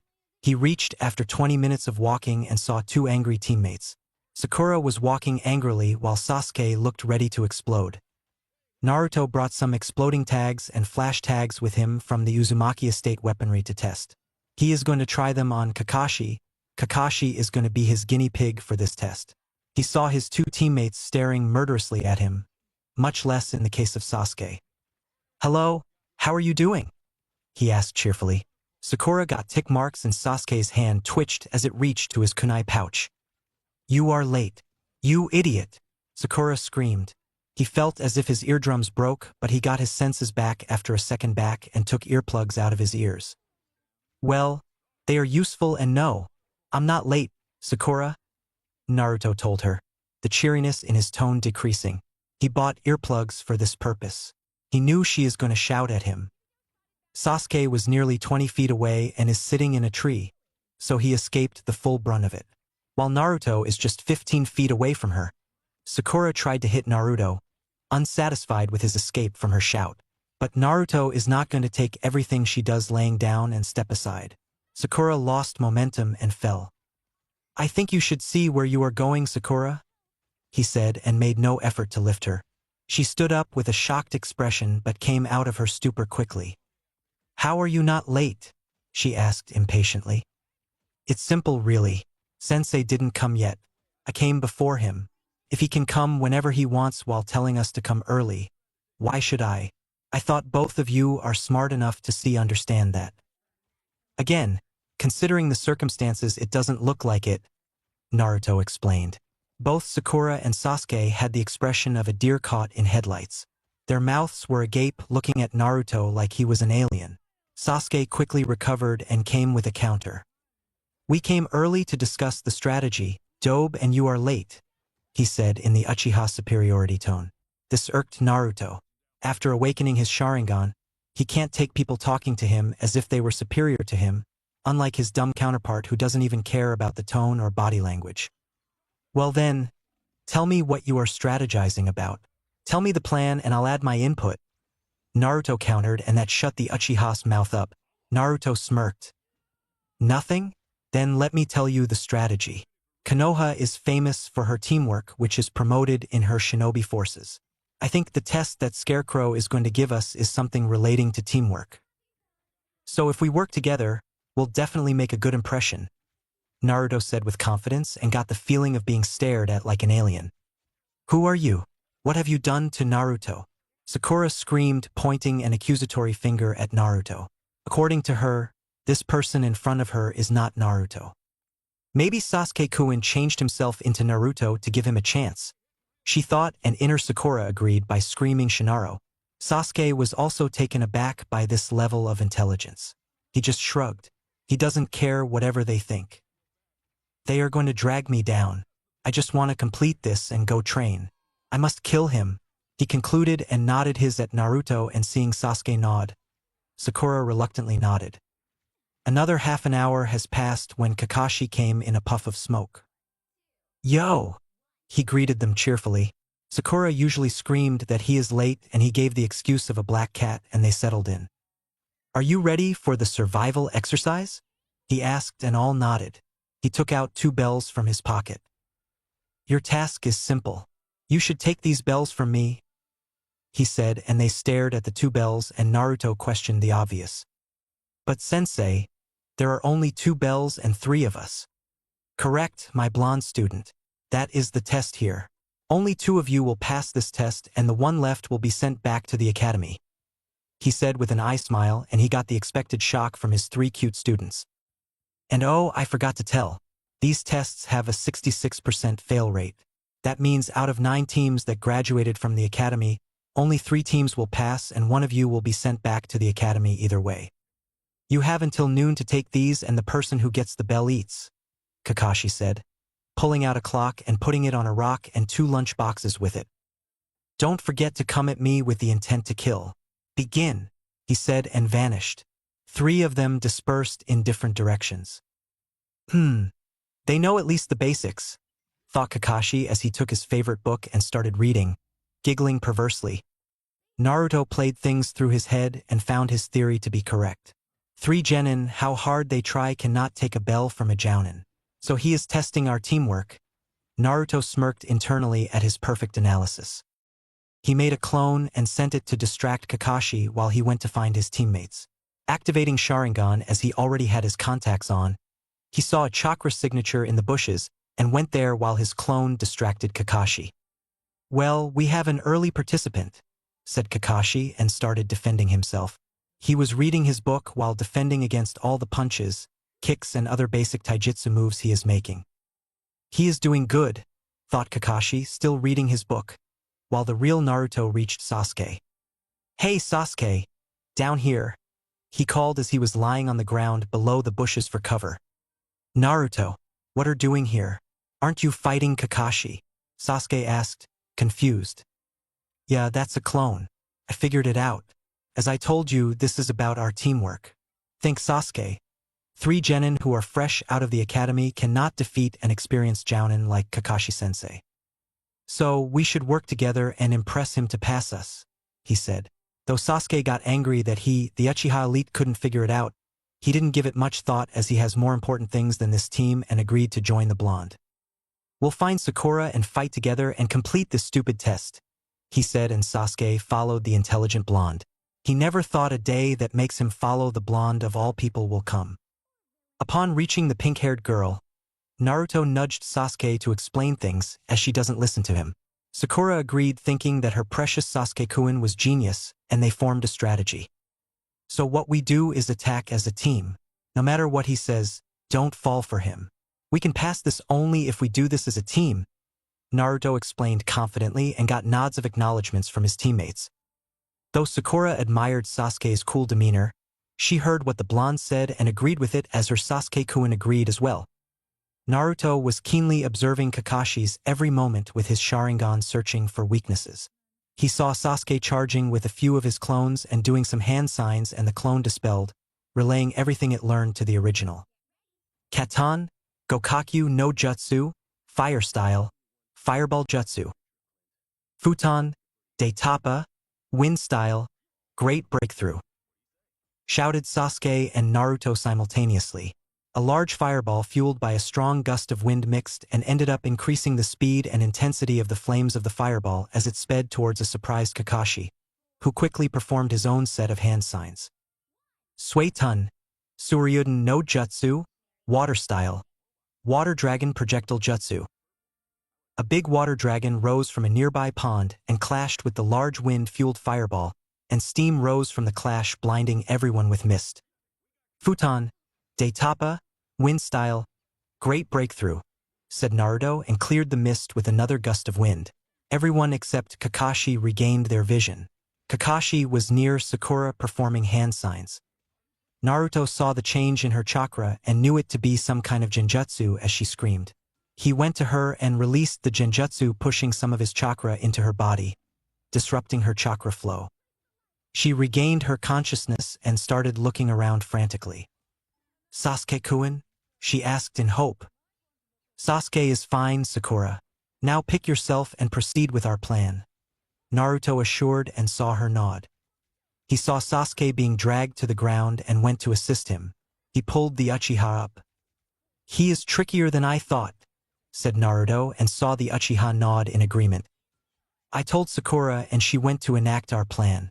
Let's do this, Sasuke. And with a fist bump, both of them ran towards their sensei.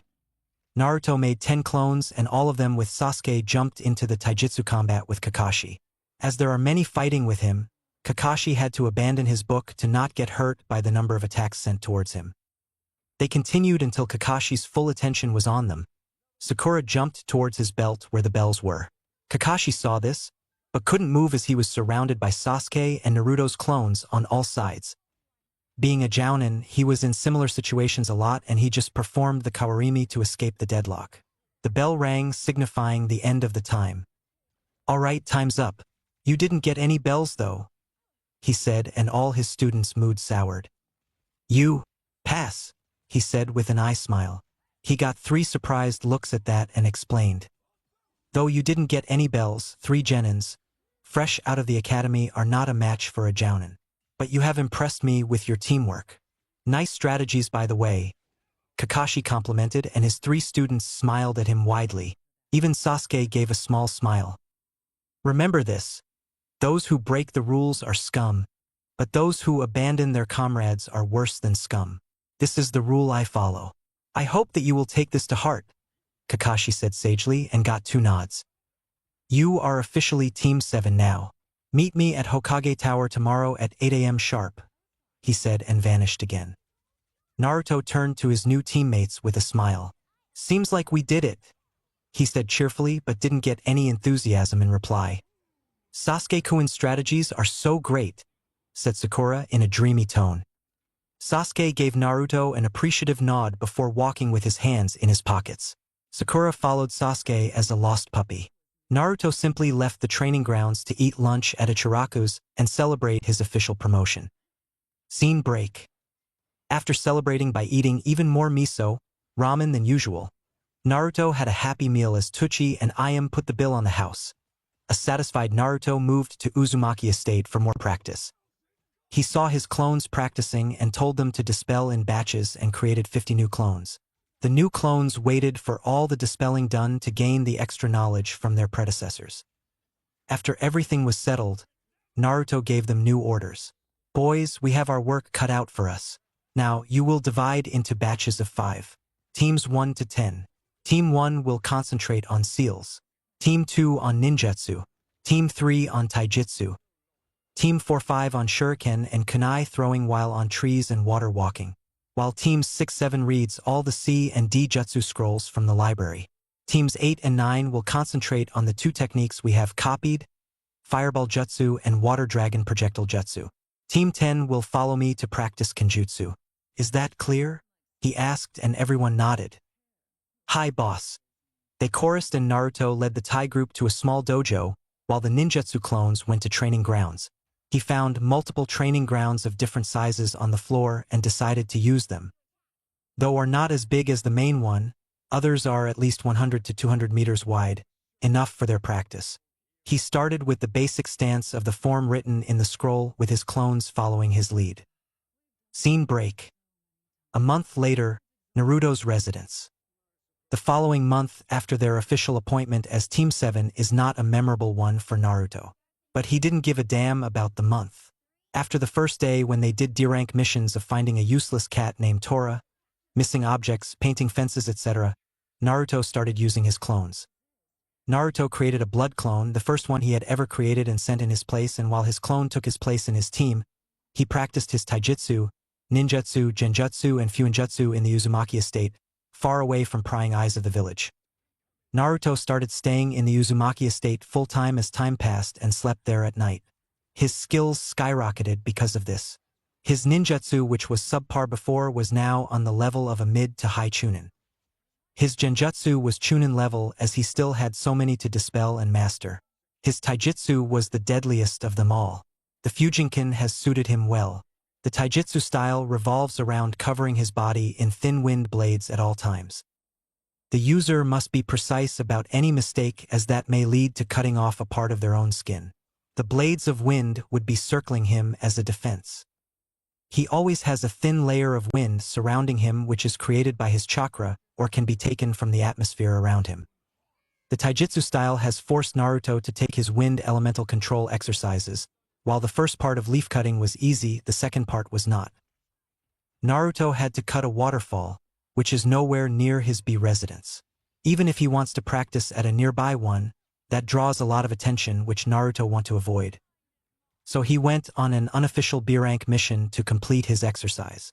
When he went to scout for potential rumors, pieces fell in place and he heard about it in a shop while some jounin were talking. Flashback. 20 days ago. Naruto was out in the village under a henge to find a mission and a waterfall nearby to complete his second-level wind exercise. While he was crossing an alley, he heard something interesting. A conversation about some bandits among some jounin from their vest. It is a B-rank mission that consists of a bandit camp raid and freeing the potential hostages. Naruto heard about how it was already assigned to a team and they will move out tomorrow evening. The mission was very appealing to him, as he can find a waterfall outside Konoha and practice there without disturbance. So he took it upon himself to do this mission as it also helps him to test his skills in a real combat situation.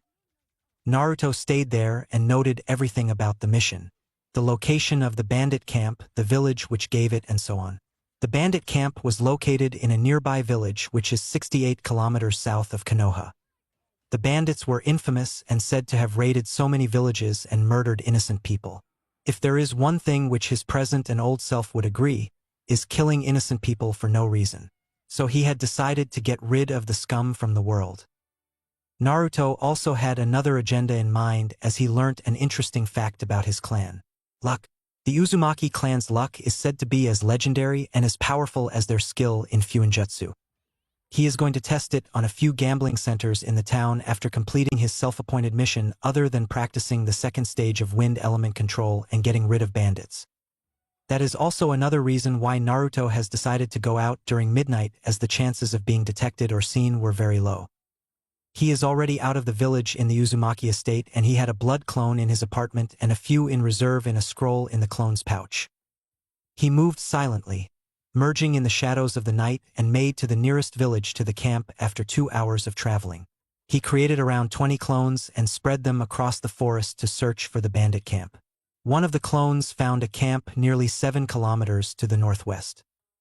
Naruto silently moved in with his army of 10 clones as the remaining were surrounding the camp from all sides. He scanned the area with his Sharingan for any guards and saw tents, around 10 of them with varying sizes and one large tent in the middle with most people as it has the most security. Trigger warning. Behind that, at least 3 people are standing, 1 on the ground and 3 on them. He didn't know what they were doing and went close to observe. He also saw another large tent with more guarding after the first. He noted to attack those 2 places first. He went close to the people standing behind the tent. There he saw a scene that would scar him for life. A woman was on the ground, still with white liquid on the whole of her body and the men on her still pumping something. He saw red at that instant as his Sharingan started spinning wildly and 3 shurikens hit the 3 men in the neck, killing them instantly as they fell with a dull thud. Naruto went to check on the woman who had a horrified expression on her face and prayed for her soul to rest in peace after sensing no pulse. Tears leaked from his eyes at the cruel fate of the unknown woman, but he had to snuff them as he heard footsteps and hid in a nearby bush. His clones were going to put all tents on fire on his signal. The guard, whom Naruto assumed to be the one on duty, came to the murder site and saw 4 still bodies on the ground. He turned around to scream only to come face to face with the most terrifying red eyes he had ever seen in his life looking at him murderously. Sharingan, Genjutsu, whispered Naruto, and he interrogated the guard about all the camp and their raids. After getting all the information, he slit the man's throat, killing him instantly. His mind is not as sane enough to understand what Naruto just did, as all Naruto saw was red after seeing what happened to the woman. From what Naruto learned, there are 75 bandits, not including the hostages and women they held. The largest tent to the side was the place where they all were held, and the second large one was the leader's tent. Others were bandit quarters with all the loot they robbed being in the hostage tent. Naruto made a plan of action. He is going to burn all tents except the hostage one and kill all the bandits. After that, He is going to take all the hostages to the nearby village and drop them there without revealing his identity. He did as he planned. Most of the bandits were killed by the fire his clones created, and the few escaped were dealt by his remaining clones. Screams echoed through all the clearing as the escaping bandits were killed swiftly, and the ones being burnt alive are shouting in horror. Most of them were dealt with easily, but the leader is a slippery bastard and escaped with a water jutsu, and Naruto started following him. "You damn dog!" the leader yelled, seeing Naruto's approach. "Who sent you? Konoha or the people whom I have warned?" he asked as he stopped out of breath. "None. I'm here of my own volition," said Naruto coldly, his Sharingan eyes gazing into the brown of the man, as he removed his contacts after crossing Konoha. "Well, you are good, but that is not enough to defeat me. My name is Rotary Hikure. I'm a Chunin Nuke Nin from Kusa," Rotary proclaimed proudly. Naruto gazed at him coldly. Rotary had an expectant look on his face, as if asking Naruto to introduce himself. But Naruto just stared at him coldly. "Not a talkative one, I see. If you leave me, I'll tell you who they were and where they belong. You can go and save them and have all the loot we had," he said in a business tone, not noticing Naruto's Sharingan. "No, I know who they are and where they were from.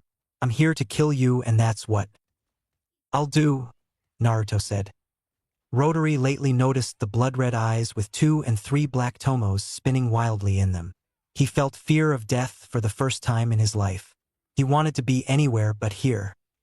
"Sharingan Genjutsu. Death horror," said Naruto said, and Rotary started screaming. After torturing the man for another 10 minutes, Naruto killed the man. After coming back from his adrenaline rush, Naruto was horrified at what he had done. He took solace in the fact of killing for a good cause, as he saved many lives from this scum. When he got back, his clones released everyone and, with the original, took all the hostages to the nearby town. He left them there with a note of who they were and where they are from. Flashback end.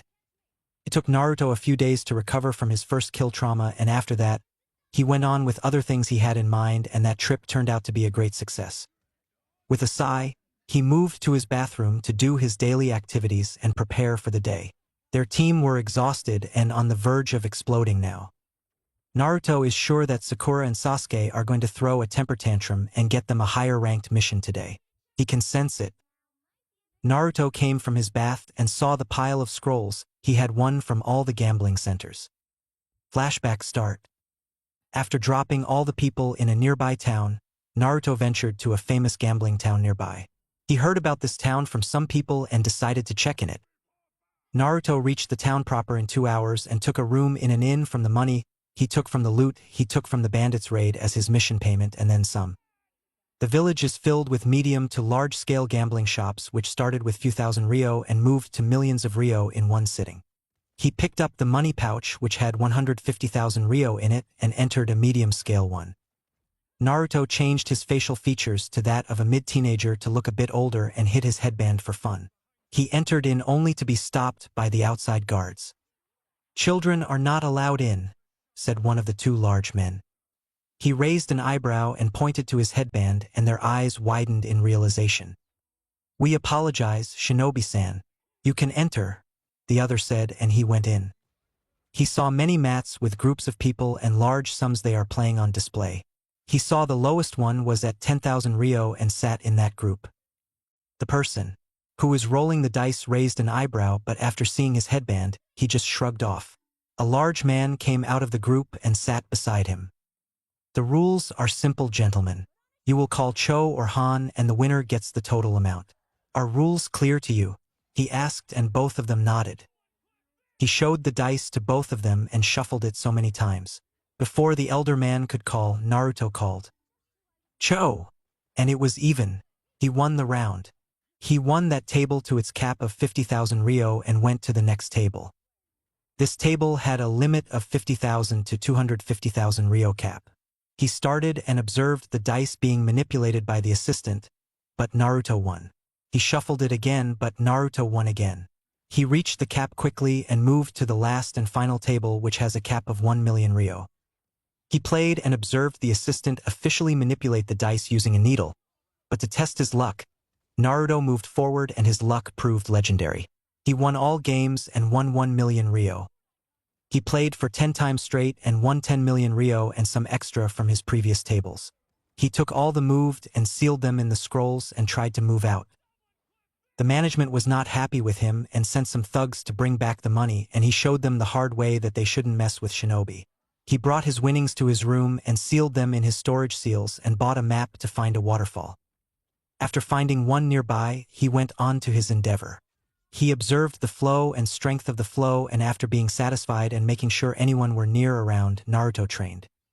Doton, Dorihiki, Earth Style, Earth Wall, Naruto said, and a small meter-thick earth wall rose from both sides of the waterfalls and connected in the middle like a bridge. He walked on the bridge and stood on it and performed his favorite jutsu, Kage Bunshin no Jutsu, and 50 clones came beside him and they started to channeling chakra into the waterfall. The goal of this exercise is to make the wind blades as sharp as imaginable so that his wind chakra cut the flow of water cleanly. The precision and sharpness to cut the flow of water need to be high. The intensity of his wind is high when compared to normal wind users for some reason. His normal D-rank jutsu has the power of a low B-rank jutsu. Naruto understood his affinity for wind is strong and his taijutsu style is solely based on the wind itself. He started the gruesome exercise to cut the waterfall, and it took him 15 days to cut it and 3 days to completely stop its flow. Satisfied with his progress in the exercise, a happy and noticeably richer Naruto came back to Konoha the next day. Flashback end. It has been a week since his arrival, and his team with Blood Clone are still doing D-rank missions with Kakashi. And the lazy man only training them in teamwork. Teamwork of all things. He knew teamwork is important and Konoha is known for that. But not teaching any chakra control exercises, no new jutsu or even spars with Naruto, only sparring with his clones is pushing dead end. The fact that Kakashi didn't even tell Sakura to stop being a fangirl is a surprise to Naruto. Kakashi comes late and just read that book and giggle like a schoolgirl to himself. Naruto is disappointed that a powerful and experienced shinobi like Kakashi would have something to teach them. At least that's what he had hoped when he was put on this team. Looks like his hopes are misplaced. But the man threw it all in the sewer with his behavior and tardiness and lame excuses. The original Naruto sighed to himself and left to the Hokage Tower, nearly 45 days after his team assignments and shinobi license registration. He hopes something different happens today and he does something serious for once. Chapter 2. First Wave. Hokage Tower. Naruto came to see both Sasuke and Sakura waiting for him but didn't say a word as he reached them. They knew not to ask him, as whenever Sakura told him he was late, he would tell her how it is important for a shinobi to be diligent at all times and not waste time. They took his words to heart and adjusted to Kakashi's tardiness. They also started coming 2 hours late after Naruto's explanation every time. Their sensei didn't mind, as he most probably didn't know they were coming late. Kakashi would come 2.5 hours late and they didn't complain. He would start something and they would simply follow his orders. And like that, the issue was settled in their team. Like always, Kakashi came in a puff of smoke. "Hello, my cute little students. How are you today?" he asked cheerfully with an eye smile. No one replied. He nodded happily as he took it as his students picking up his cool and hopeful attitude. "Good. You are learning something. Now let's move. I know you all are eager to take a mission." He smiled under his mask and the 4 of them moved into the Hokage Tower and went to the mission assignment room. "Team 7 reporting for a mission, Hokage-sama," Kakashi said with a book salute. "Ah yes, Team 7. Tell me, which mission do you want?" "We have finding Tora, an old man's crop picking, cleaning kennels of Inuzuka clan," continued the Hokage about all the D-rank missions in the village. "Enough!" shouted Sasuke in anger. "I'm an Uchiha, an elite. I don't want to do all those menial tasks anymore.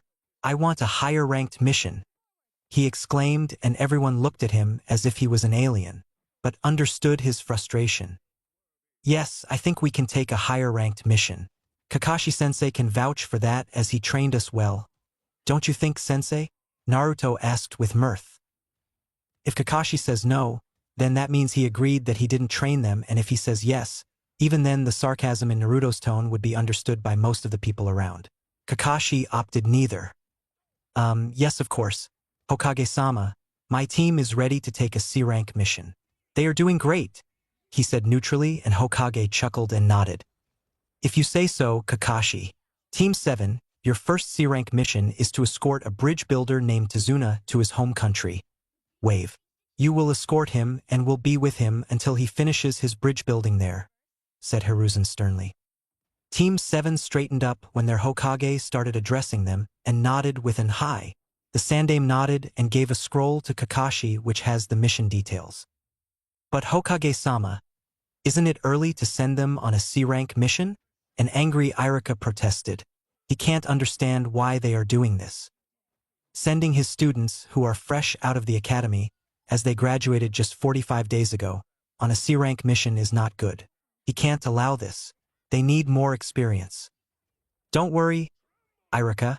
Kakashi is assuring about their skills, and he will be there to guide and protect them if need be, Hiruzen assured, though there is a hidden meaning to it. Irika reluctantly nodded, understanding the hidden meaning, and sat in his seat. Good. Bring Tazuna. Hiruzen ordered, and a Chunin went and brought an old drunk man with gray hair. He is a bespectacled man with a large gray beard and dark black eyes with light brown skin. He wore a sleeveless V-neck shirt with an obi, pants, and a pair of sandals. He also had a white towel around his neck and had a pointed hat on his head. But his stinky booze smell started spreading through the room as he slowly walked to the Hokage. All members of Team 7 had different reactions. Naruto's nose crinkled at the smell. All his senses started sharpening due to all the training he did. He used a small wind jutsu to clear the scent from himself with a subtle wave of his hand. Sasuke and Sakura saw in disgust while Kakashi didn't react to the man. The man stood to the side and looked at his escort team.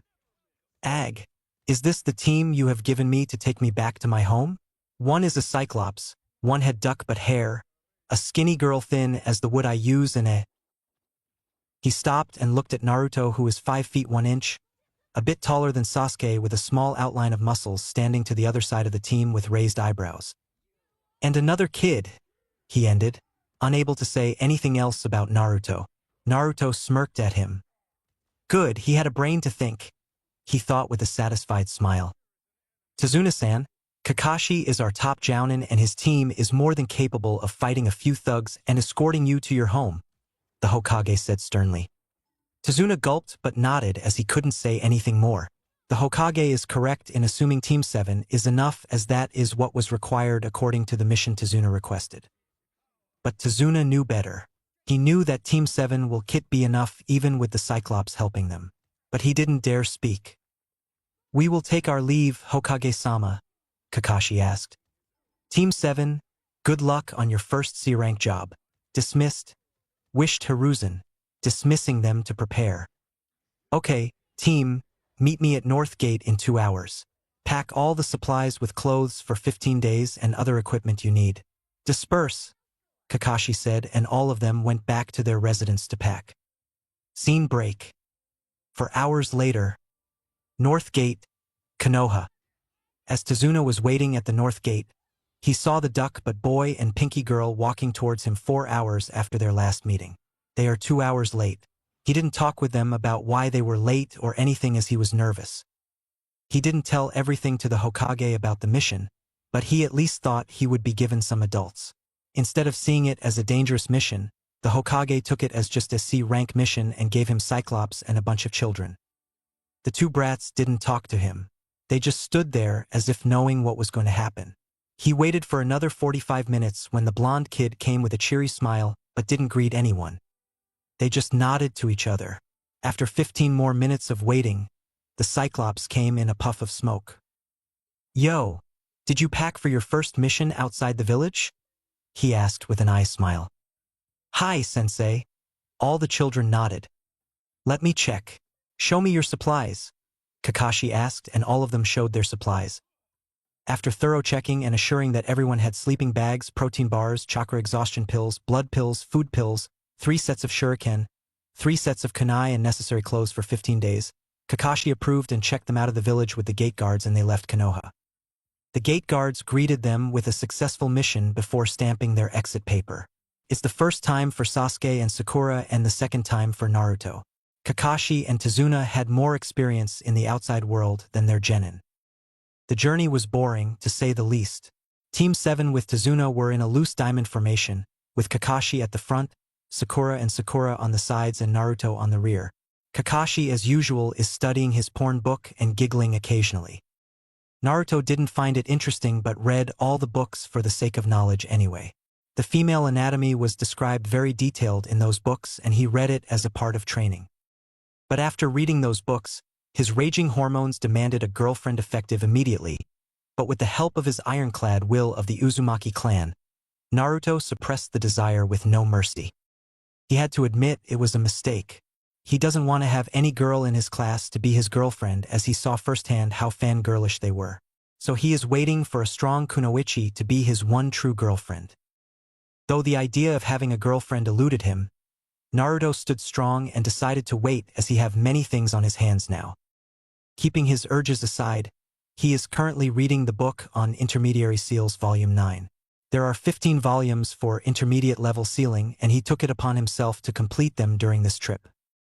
This book discusses about the application of seals on various surfaces and other tracking seals which can be applied without making them noticeable. Naruto read about making chakra into ink and is trying to master it. It would be a great boon if he masters it. Mastering his calligraphy gave him many advantages and mastering chakra ink will give him even more. This book has the basics about it. No one is looking at him as he continued to blitz through the pages. He scanned everything with his Sharingan with his contacts on.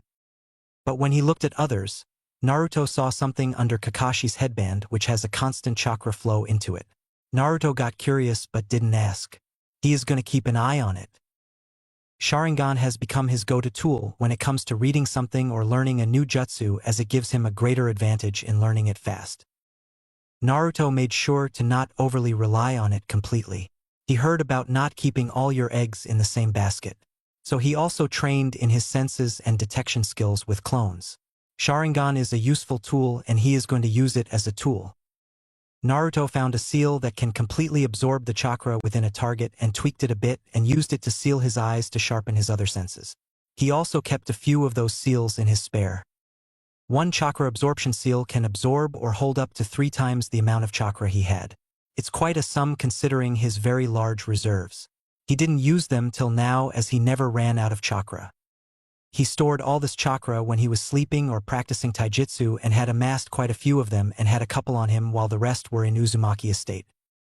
The seals are special as Naruto found many applications of them. He is going to test them and see their effectiveness if possible in this mission. He was thinking of all the things he wanted to do on the trip when he was knocked out of his stupor when he saw a puddle of water and his Sharingan showed him something. One of the benefits of using Sharingan is that the user can identify genjutsu fast and dispel them. Naruto turned to Kakashi and saw his eye sharpen. His sensei gave him a subtle nod. Naruto understood.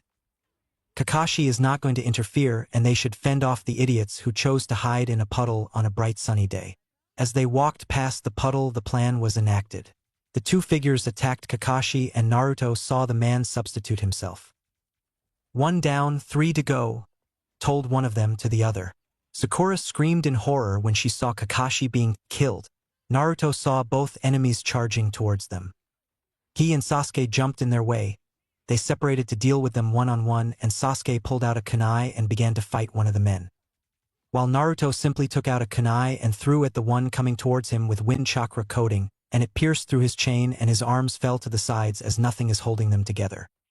In his moment of surprise, Naruto punched him in the gut and chopped his neck, effectively knocking him out. His body fell forward limply. Naruto saw Sasuke finishing his opponent, but he had some bruises as the Uchiha took some hits and as both of the enemies fell unconscious. They heard clapping and turned to see an alive Kakashi walking towards them with an eye smile. Well done, you two. That's a nice way of dispatching your opponents. But now I have to talk to our client about some things. Won't you say, Tazuna? Kakashi asked seriously. The bridge builder gulped. While Tazuna tried to come up with his best excuses, Naruto observed the 2 attackers.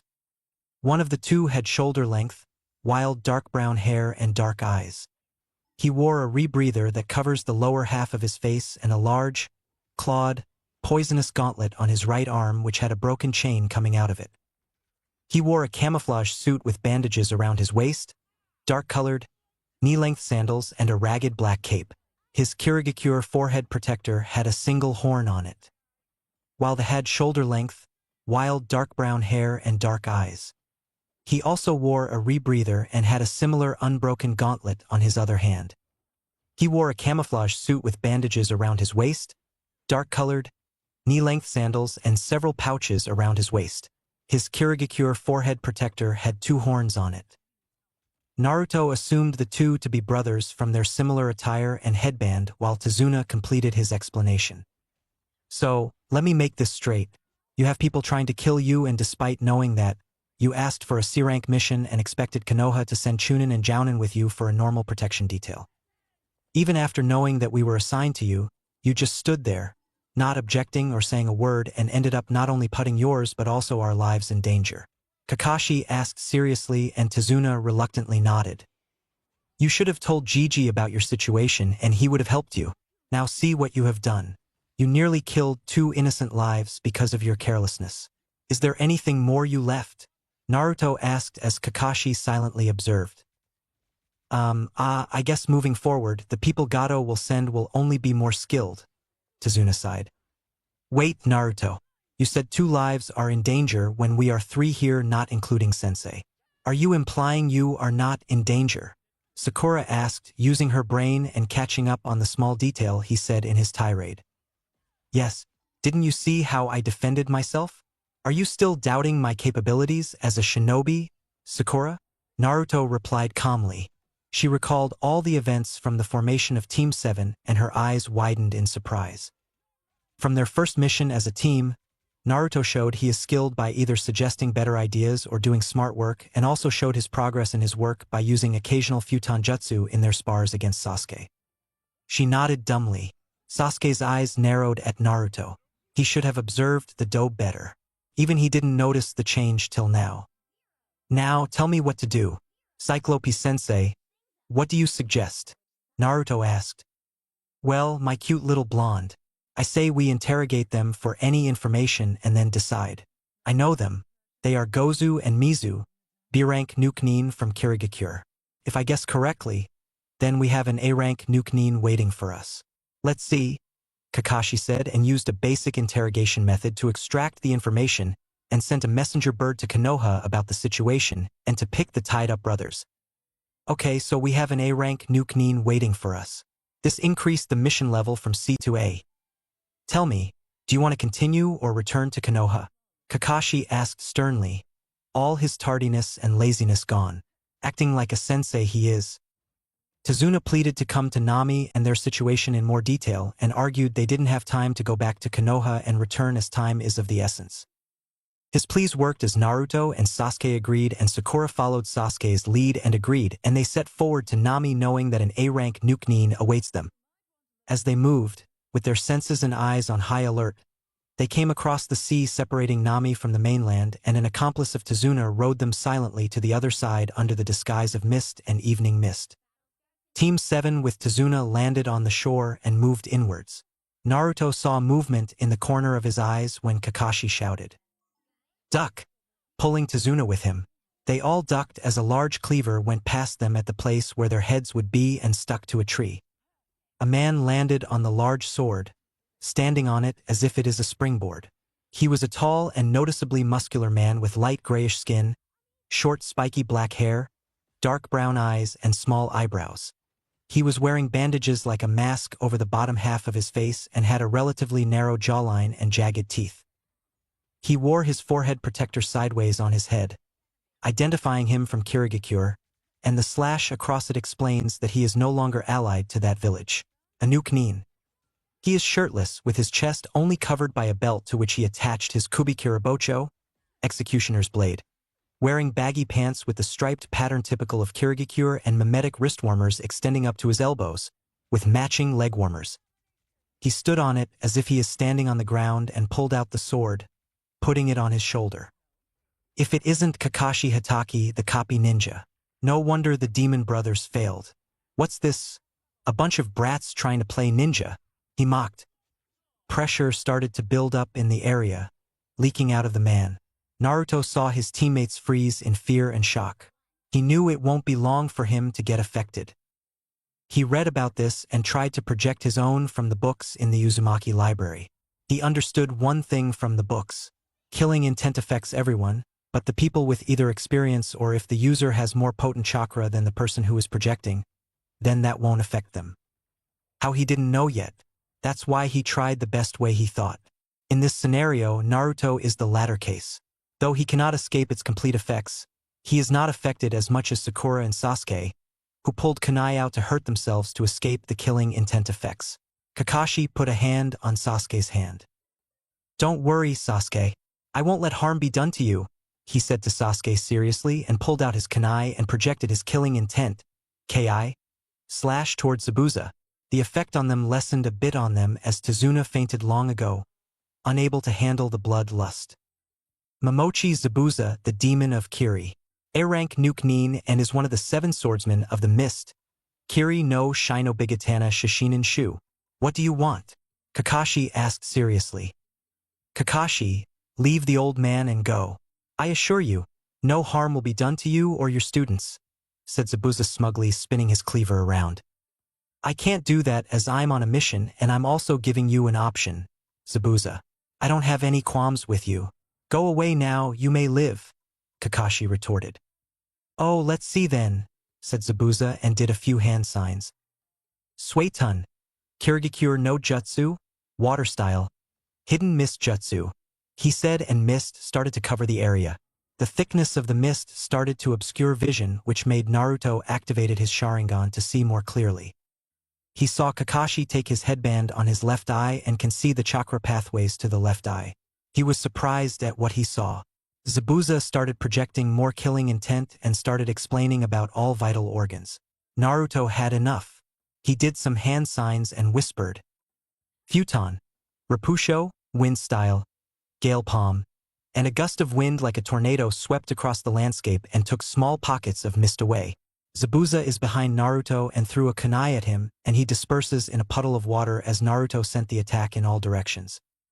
Water clones, thought of Naruto and Kakashi at the same time seeing this. Naruto's contacts covered his Sharingan while they also showed Kakashi's. "I hate wind users. Who did this?" Zabuza asked impatiently. No one said anything. "Fine, I'll make this quick," he said and made a few more water clones. They all charged towards the shore while the real Zabuza and Kakashi fought on water. "Shadow Clone Jutsu," Naruto said, and 20 clones came into existence and charged to incoming 10 water clones and dispelled them with wind-enhanced hits. While 10 clones surrounded Naruto's team, the remaining 10 charged into the water only to be stopped by Kakashi. "Take care of yourselves, Naruto. I'll take care of him," he said, and all the clones returned to the shore.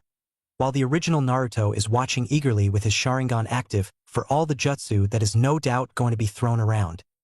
"Suetun, Swahachi no Jutsu, water wave jutsu," said Zabuza, and Kakashi copied it. "Suetun, Swahachi no Jutsu, water wave jutsu," Kakashi countered. Both waves clashed and water rushed to the shore while the battle continued on the water.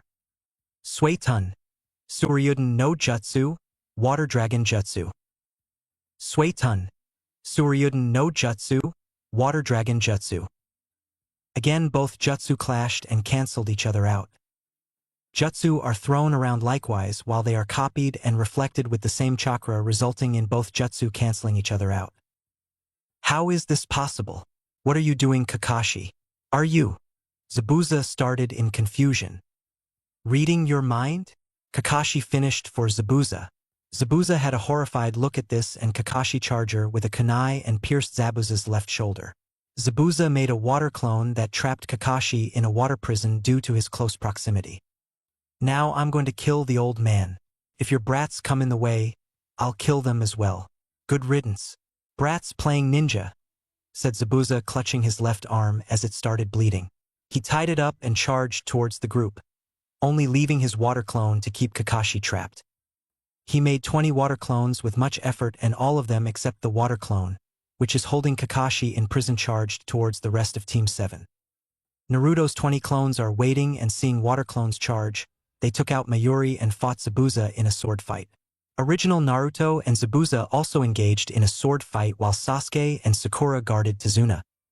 Zabuza and Naruto fought with their swords. Slash, parry, slice, cut, and Zabuza even tried some hooks with the gap in his sword. Naruto escaped all of them. Each time the executioner's blade comes closer to Naruto's body, it will be pushed by some force Zabuza can't figure, and his sword will be cracked at that area. "What's this? Do you have something surrounding your body?" Zabuza asked in intrigue. Clever brat. Did you cover yourself in wind? I must admit, your so-called peaceful village is producing some strong brats. He complimented. Thanks, old man, but I'm not interested to know about your sword. It's just taking cracks instead of outright broken. Care to explain? Naruto asked in interest.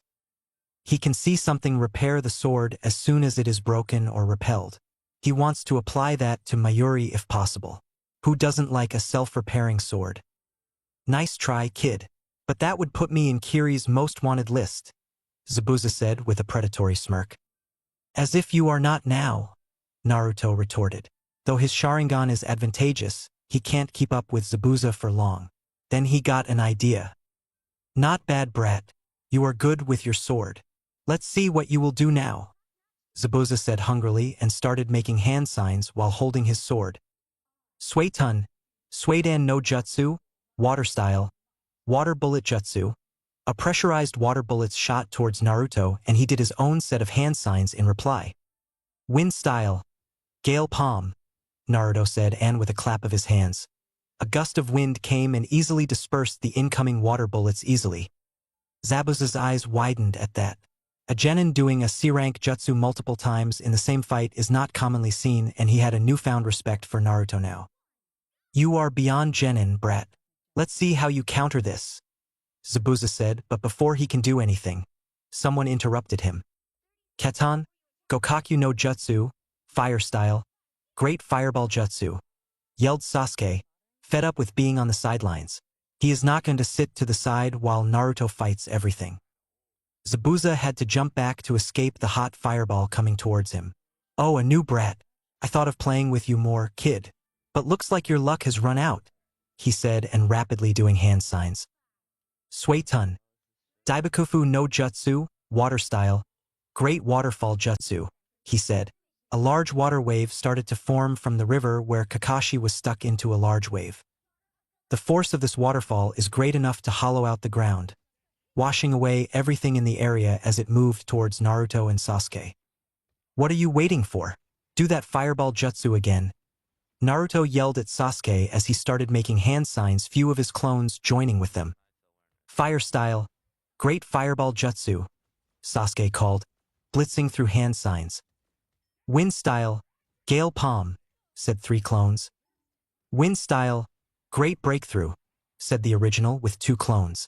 Wind and fire jutsu merged to form a big fireball and met the incoming waterfall halfway. Large amounts of steam were released as the attacks fought for supremacy and evaporated each other. Sasuke and Zabuza started taking deep breaths as the mist dispersed. Zabuza, you are injured and your clone can't leave me. You can't keep up with Naruto anymore. I'll make your death as peaceful as possible.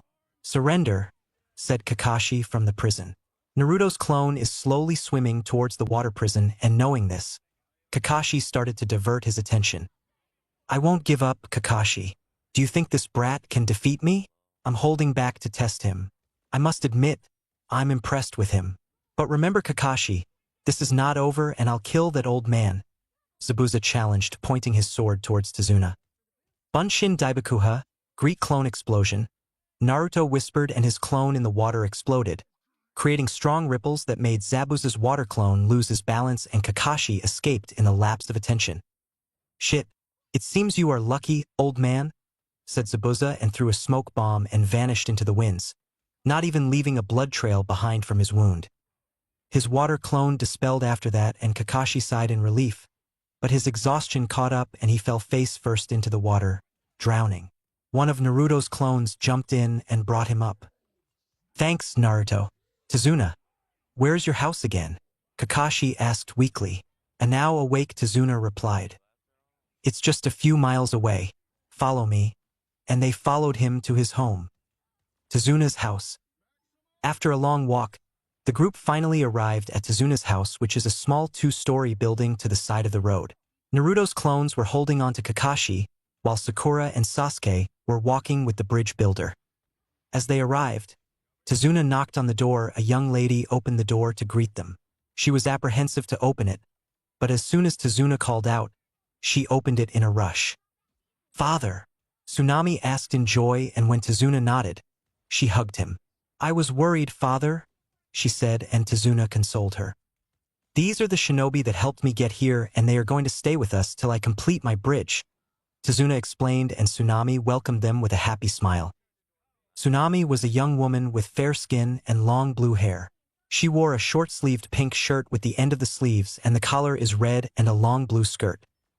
Ma'am, can you make a room for our injured sensei? Sakura asked as Naruto and Sasuke nudged her, and Tsunami happily obliged and made a room for Kakashi to relax and for them to chat with him.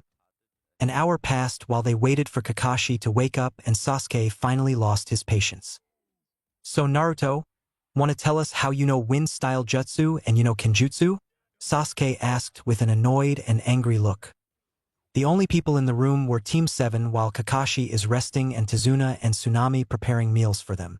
Sasuke was looking at Naruto intensely as the Dobe managed to outdo him in their confrontation with Zabuza. Sasuke didn't know how Naruto knew all these techniques and why he wasn't aware of them till now. He didn't know they could learn how to wield a sword that easily and why he wasn't taught. Overall, he is very unhappy and wanted to know anything and everything that can make him strong. If he had known, he would have learnt them and gotten a step closer to defeating him. Yeah, Naruto, you didn't tell us about these, Sakura said, supporting Sasuke with a huff. She was really stunned by Naruto's performance on the bridge and couldn't help but keep the awe she felt from her tone. The jutsu Naruto used were perfectly executed and impressive. She doesn't know what else he is hiding from them and is doubting if they know anything about the blonde boy. A ninja must keep his secrets and always look underneath. The underneath is the rule I follow. I didn't tell you about my techniques and kenjutsu because I want to show my progress when I have mastered them, Naruto said with a shrug. Both his teammates' eyes widened at the statement. Then it's a good thing you're going to have another chance. Kakashi smirked as he woke from his slumber, just in time to hear Naruto's words. Sensei, Sakura said, surprised that their teacher had recovered so quickly. At least that's what she thought. Damn, so you also saw it. Naruto chuckled, not as surprised as others. What's going on? Sakura asked in nervous confusion. She had a bad feeling about this. Maybe coming to Nami is a mistake is her first thought. Zabuza is still alive and will definitely come for Tazuna to finish his job. What I and Sensei are talking about is that there is another person with Zabuza the whole time. When he threw the smoke bomb, that person swooped in and took him from the area, Naruto explained, and Kakashi nodded in agreement. You did well against Zabuza today, Naruto. You too, Sasuke. You both did well by protecting the client, Sasuke, Sakura. Well done, Kakashi said with a thumbs up. Though Naruto didn't show it, he felt happy while Sasuke and Sakura puffed up their chests in pride. But be very careful next time. Zabuza is very experienced and powerful ninja. He might not have taken you seriously this time, but he will next time. What worked once won't work again, Kakashi said, and his students nodded. Sure, and luckily for us, we have a little while to train and get ready, Naruto said with a smirk. Yes, but right now we should get some food. All of us could use that, Kakashi said with an eye smile. A few minutes later, Tsunami came to call them for dinner. They happily dug in and had a nice meal after a well-fought battle with an A-ranked missing ninja. The topic of Naruto's sudden increase in skill, wind jutsu and kenjutsu, has been forgotten for the moment as all 4 ninjas ate happily. Everything Tsunami cooked for them was happily devoured. Chapter 3. Diving into a whirlpool. Next morning. It was early in the morning and Naruto was at the seashore. With a few hand signs and a drop of his blood, 3 clones puffed around him.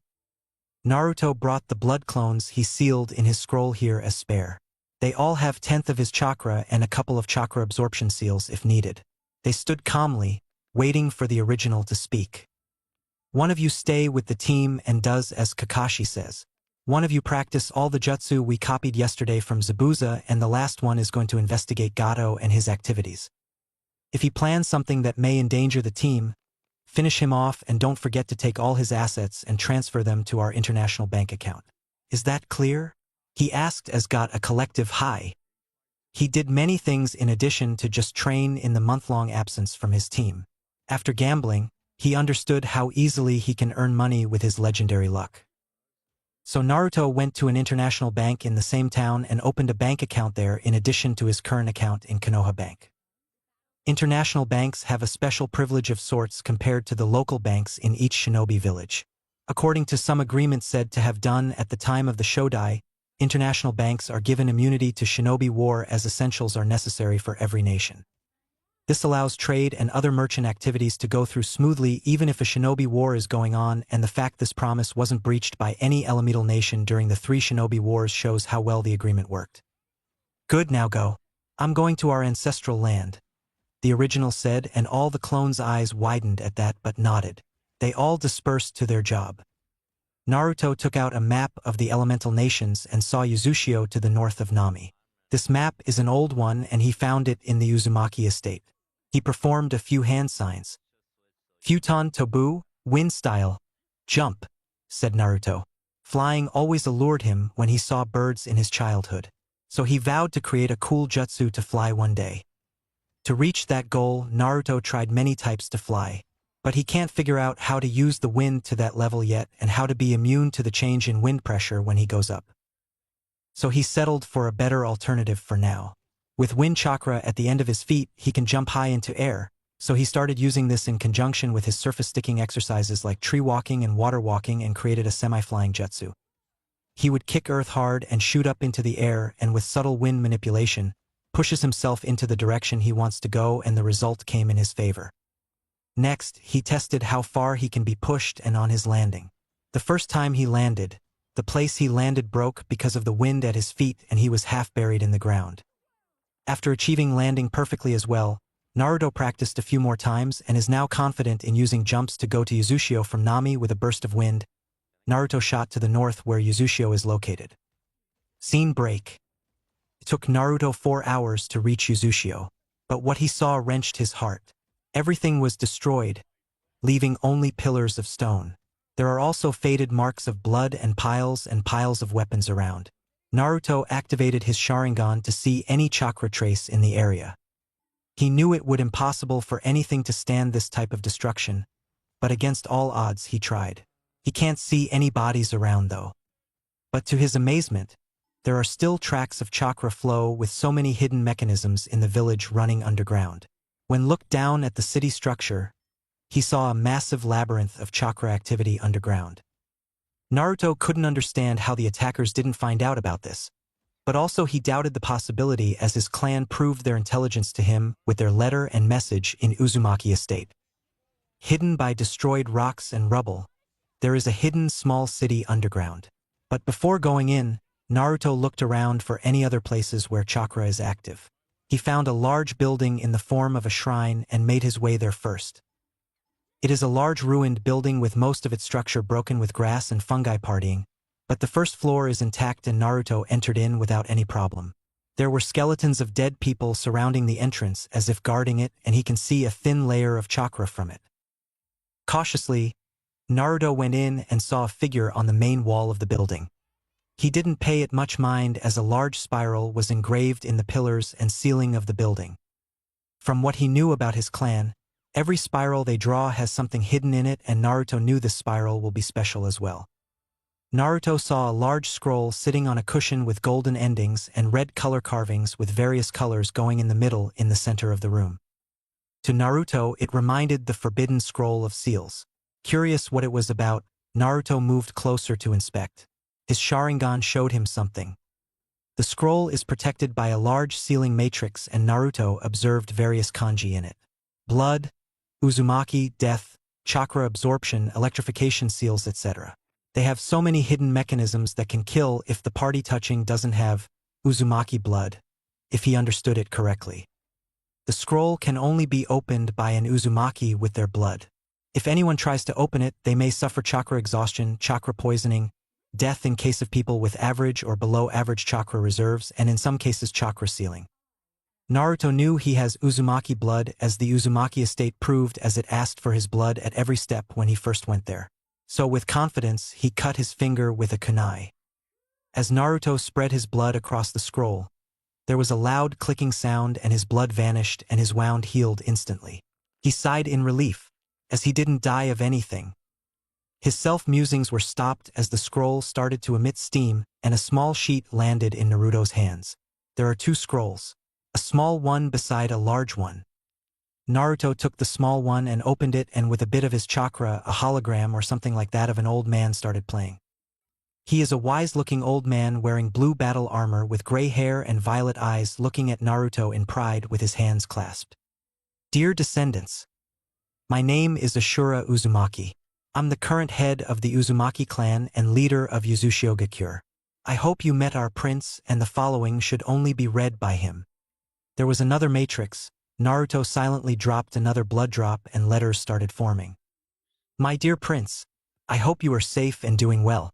I left this scroll here instead of transporting it to the Uzumaki estate in Konoha because I want you to visit your homeland. I know you were aware of the Uzumaki prince story. We were being attacked by Kiri, Iwa, and Kumo. Even though our clan didn't enter into shinobi wars and actively participate in any other conflicts, we are the first shinobi village to exist. Uzushiogakure is the first shinobi village, and we are a warrior clan as well. We loved peace and our family. Our clan values those most. Peace and family. We didn't do any of the backhanded tricks that all the shinobi villages do to each other. We are here loving our family and minding our business, but were massacred because of our fuinjutsu prowess. I don't want you to take revenge or anything. They have suffered enough for their insolence in our noble clansmen. I want you to be careful, my dear prince. I'm sure we were able to kill most of the attacking forces.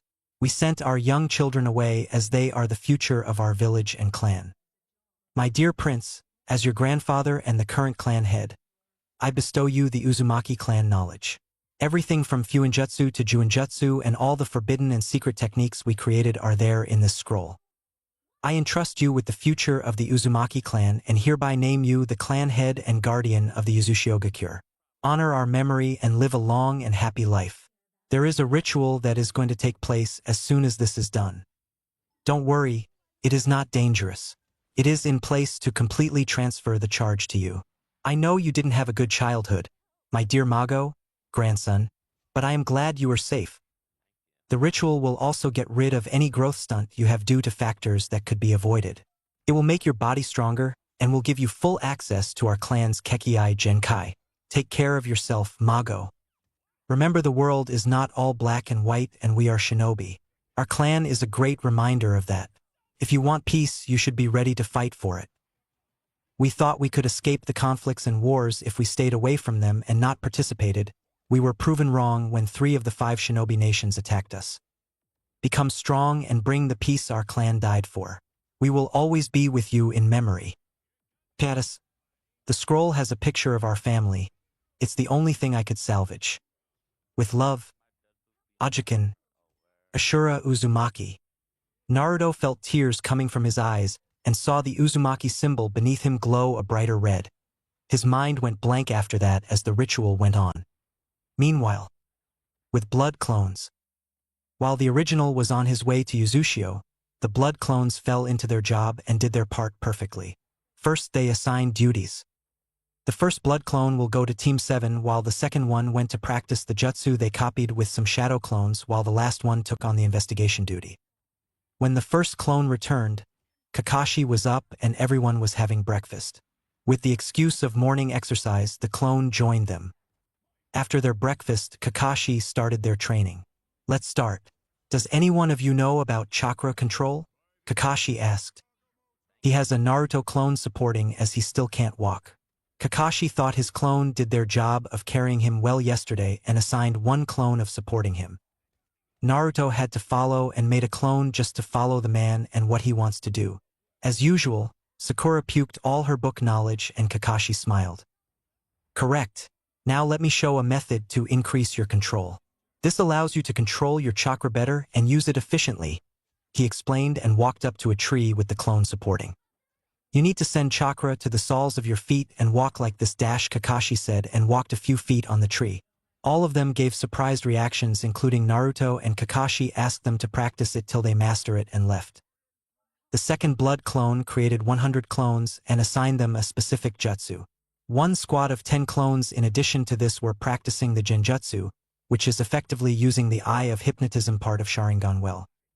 Each squad started practicing a specific jutsu. While one practiced the water dragon jutsu, another practiced water wave jutsu and hidden mist jutsu. Their practice went on like that.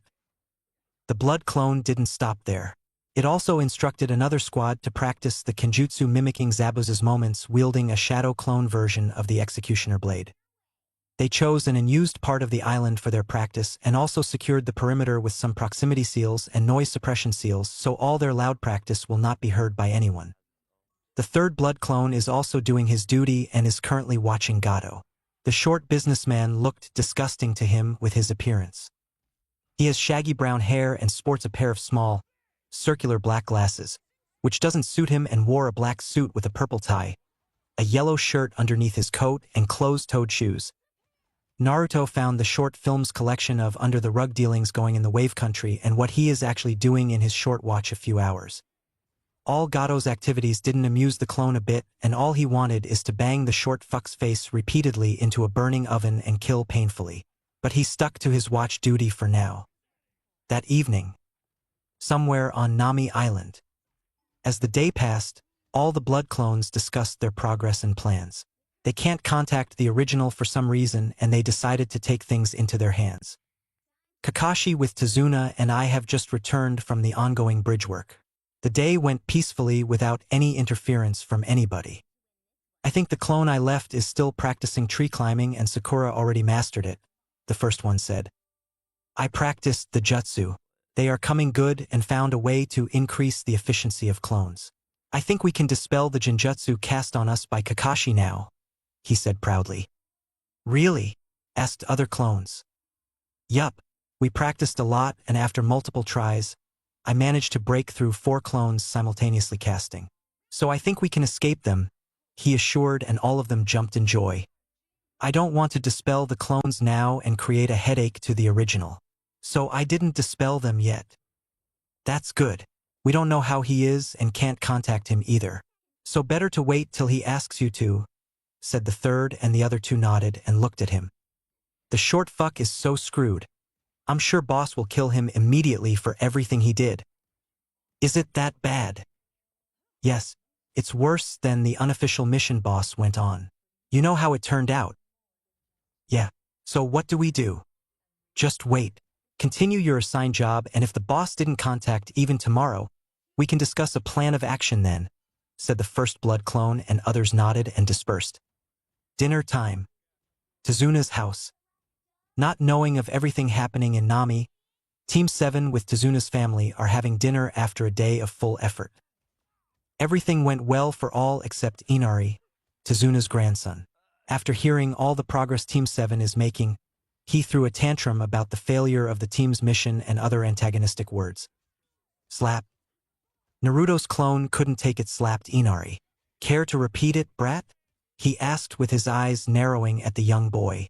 Inari tears-stained eyes glared back harshly and tried to run away, but something, more like someone, stopped him. Listen, brat. I know that your country is suffering from a tyrant and know about your father's story as I heard about him in the murmurs around town. When someone tried to stand against Gato and they will be beaten by the thugs he hired. Naruto spoke, holding Inari's hand in a vice-like grip. At this point, all the people in the house have their attention fixed on Naruto. Tsunami wanted to stop, but something told her it would be futile and stayed quiet. But your grandfather, despite knowing all this and the price he would pay if he was captured by Gato, is risking his life to construct that bridge. A bridge that will connect this island to the mainland. A bridge of hope. A bridge of dreams. For what? So that you don't need to suffer anymore. So that anyone on Nami doesn't need to suffer the fate Kaiser suffered. He even lied to the Hokage about the mission parameters, and if he was to step into Konoha again, he would be executed instantly without any investigations. But still, he did it for you, Inari, Naruto said, daring the brat to make a move or raise his voice, but Inari wisely did none and just whimpered. He is doing it for your people, the people of Nami, and that includes you, Inari, an ungrateful brat who only knows to cry like a coward and show his back to his family instead of helping them. Do you know how much your mother bears the taunts and threatening calls of the thugs made on your grandfather and herself? Everyone knows she is living with an old man and a good-for-nothing son. She endures all those, and what are you giving her in return? Running away from problems, not listening to her words, and throwing useless, foolish, and childish temper tantrums about a dead man who is a hero, who tried to fight against the tyranny of Gato. You are a worthless shit and don't have any right to comment on the actions of others, and what did you say? We all are going to die. Naruto asked furiously, forcefully lifting Inari's gaze into his eyes.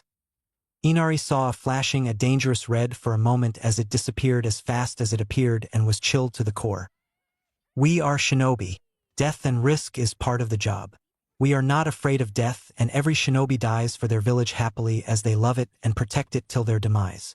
Shinobi are killers and are aware of looming death at each corner of the road.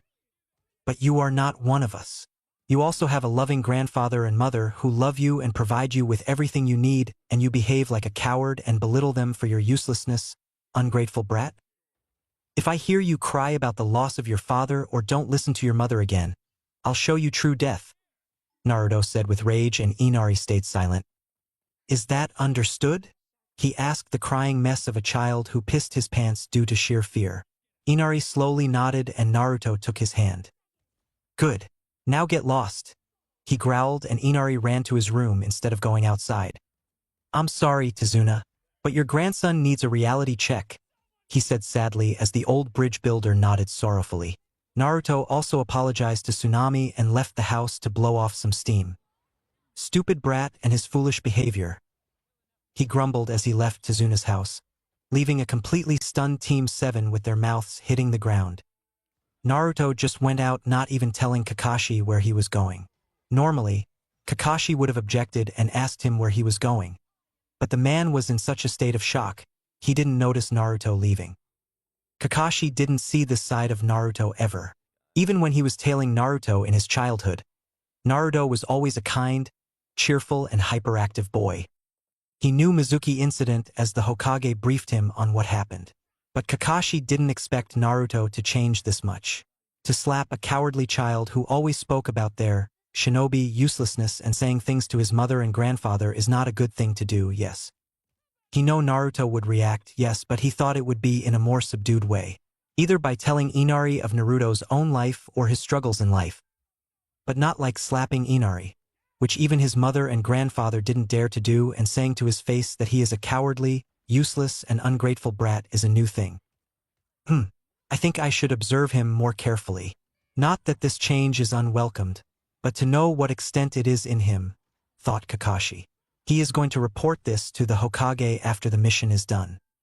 Next morning, after calling the second clone and practicing everything they learnt in the day to blow off some steam, the first clone slept while the second clone went to do his work. Naruto heard someone enter the clearing and pick herbs.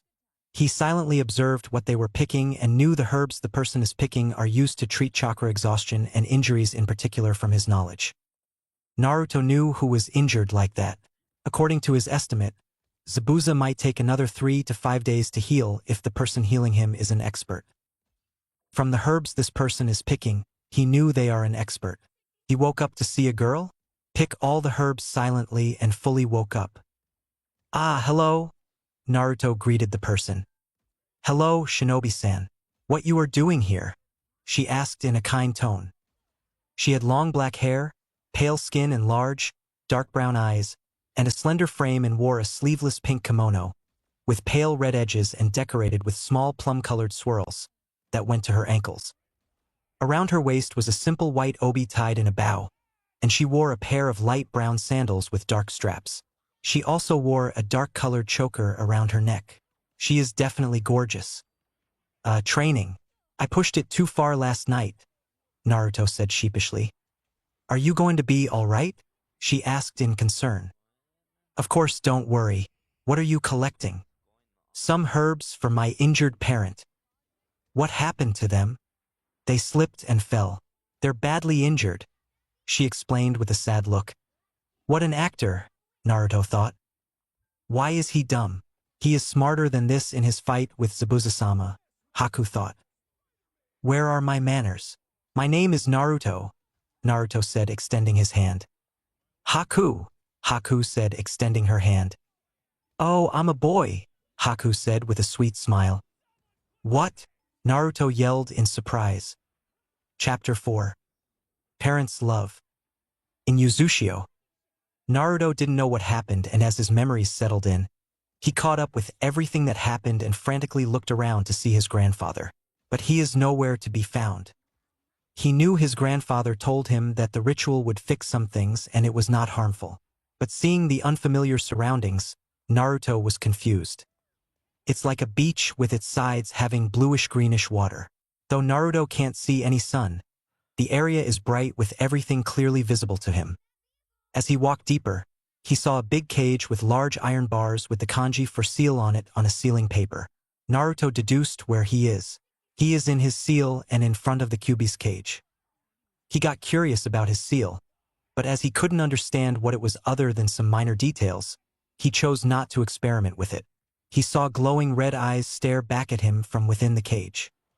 Why have you summoned me here, Kyuubi? Naruto asked without a hint of fear. But before the Kyuubi could answer, another voice interrupted. Naruto, someone gasped. Naruto turned to see the person who called him and froze in shock. There, in front of him, stood the most beautiful woman he has ever seen. She has long red hair which from the first look, he loved a lot. She was a fair-skinned and slender woman of feminine build with joyful violet eyes. Her red hair was straight and reached her ankles with shoulder-length strands that framed both sides of her face and a black clip that parts her hair to the left.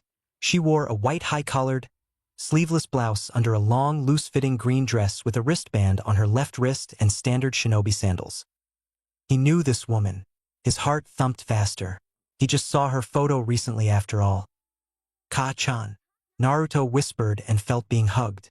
Kushina was surprised that he knew her, but her motherly instincts took over and hugged her beloved son with so much love and joy. Her wish came true. She finally met her son. Though she felt it was just yesterday that they left him, she can see his headband and guess at least he is 12. Kyuubi watched all this in amusement. Looks like he is going to be entertained today. What a touching reunion. Won't you join, Yandame? He said in joy. This made the hugging mother and son look in the direction of the Kyuubi's gaze. Kushina was surprised to see her late husband here, but Naruto was most shocked. There stood the man he looked up to as an idol and his hero, Namikaze Minato, the Yandame Hokage. He is a tall man with cerulean blue eyes similar to his and spiky blonde hair with lower bangs than his. He also had jaw-length bangs framing either side of his face.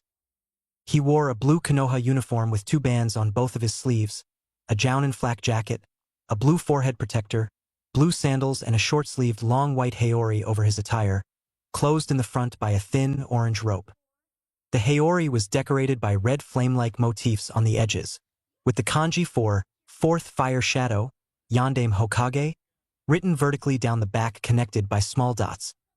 Naruto can see it now. Their resemblance was uncanny. If the joy of seeing his mother isn't there, he would be heartbroken by the realization. It couldn't be, he said, unable to control his shock and surprise. Looks like your brat figured it, Kushina, said an amused Kyuubi. Kushina just stared at her son in concern as his eyes morphed into the familiar red of the Sharingan in front of her and gasped. Why? Is the only question Naruto asked, and it is directed to Minato. The man in question sighed and his shoulders slumped in defeat. I don't have another option, Naruto. I want to save the village, but I don't want my family broken because of my selfishness to protect the village and decided to seal the young Kyuubi in you with help of the Shinigami and the Yin half in me. But as the sealing started, the weakened Kyuubi broke out of your mother's chains and attacked to kill you, its next vessel. As I chose to sacrifice already, I jumped in the way. But Kushina also jumped to stop it. The wound was fatal, and with my remaining strength, I sealed the yang Kyubi in you and added a small part of our chakras to guide you when you try to take control of its power. But I feel light again, as if something is being lifted off me. I don't understand what was happening. I'm sorry for everything, Naruto, Minato said sadly as he walked closer to Naruto. I saw everything you went through, son. I know I can't ask you for forgiveness for everything you went through, but I hope you find what I am about to say reasonable enough for my selfish act. The Kyubi is a powerful Biju, Naruto. It is dash. I'm a he, Minato, interrupted the Kyubi, and Minato nodded in acknowledgement. He is said to be the strongest of the Biju, and I can't trust anyone with such power. Moreover, only Uzumaki can host the Kyubi because of certain traits they have, and your mother is very weak from childbirth and Kyubi's attack. You are the only option. But I also have another strong reason. I want to give you a chance to fight the man who is the cause behind all this, son. He came out of nowhere and killed the guards and took Kushina hostage and released the Kyubi, and as she is weak, she couldn't stop it. He claims to be Uchiha Madara, and that worried me. I fought him, and though I won, the damage was already done. I want to give you a chance against him if he is the real Uchiha Madara, Naruto. He is a dangerous man rumored to be Shodai's equal in strength. Minato stopped as he came face to face with Naruto and saw the blood reds of a matured Sharingan. Minato, his eyes, said Kushina, coming out of her shock as Kyubi sent a small wave of his chakra to continue his entertainment. Yes, Kushina, no doubt. They are the Sharingan. Naruto. Minato woke Naruto from his shock as he is still frozen, knowing his own father pushed the worst fate on him. I want you to carefully listen to this, Naruto, Minato said sternly, all his guilt and sorrow gone. Naruto knew what his father is doing, as his Gigi sometimes changes like that. This is a very well-guarded secret none knew, Naruto. So, I suggest caution in sharing it with anyone, he said seriously, and Naruto nodded. Though Naruto wants to strangle the man to death, he can't right now, as the seriousness in his tone and face told him this is not a joke. I don't know what the academy taught you, but just like how the Uzumaki clan are cousins to the Senju clan, the Namikaze clan are cousins to the Uchiha clan. Minato dropped the bomb, and Naruto's eyes widened to the size of dinner plates and Kyubi's as well. He didn't know of this fact, as Kushina blocked him most of the time when he was inside her. Now, this got even more interesting for him. What? Yes, Naruto. Long ago, a group of Uchiha who didn't awaken their Sharingan separated themselves from the Uchiha clan and formed a new clan. The Namikaze clan spend their lives as merchants. Legend says that it is highly unlikely for a Namikaze to awaken their Sharingan, but if one awakens it, they will be the strongest of the generation. Here lays a key difference between the Uchiha and us. While the Uchiha awakens the Sharingan when something emotionally strong happens, we awaken the Sharingan when there is a great loss and there is deep despair. I can only imagine what you went through to awaken the Sharingan, Naruto. Sharingan awakened in all our previous members proved to be stronger than the Uchiha awakened in the same period. I don't know what makes us different, the generation skip or the emotions we go through to awaken it. I don't know, because I couldn't awaken it. But I heard that the Namikaze who awakens the Sharingan will change significantly from the inside out. It somehow affects the psyche and thinking of the user. Since we have lived generations without the Sharingan, and seeing Sharingan as merely a tool is created among the Namikaze clan rather than the almighty weapon that the Uchiha boasted is. I saw the changes in you. It did you more good than anyone else. It changed you for the better, said Minato. His long explanation ended, and it took a few minutes for Naruto to sink in. Kushina hugged her son, trying her best to console him. Naruto was somewhat relaxed after his mother hugged him, and he returned the hug subconsciously. Damn it, when I thought he is going to be an interesting container, he awakened that good-for-nothing shit, and now I learned that they are distant relatives of those bastards. The Kyubi thought in rage. Though the Uchiha not being in any way related to him did more damage to him than anyone, and he particularly hates one man with passion. Naruto, Stop your useless lecture and do something to distract him. You went on and on. I don't know whether you are giving your knowledge or just droning around, Kushina said, elbowing Minato. Sorry. I didn't mean to, but it sorta happened like that. Naruto, where do you live? I know the villagers are bad to you, but I couldn't see everything. So yeah, he explained himself. What? Why are the villagers bad to my son? Kushina asked, hearing about it for the first time. Whoa. Calm down, Kushina. Someone spread about Naruto's Jinchuriki status as he was ill-treated after that, explained Minato, and he later realized his mistake. What did you say?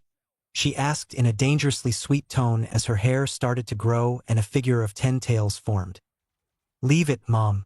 I have come to terms with it. I don't care what they think of me anymore, said Naruto, grabbing Kushina's hand as she started to move towards Minato.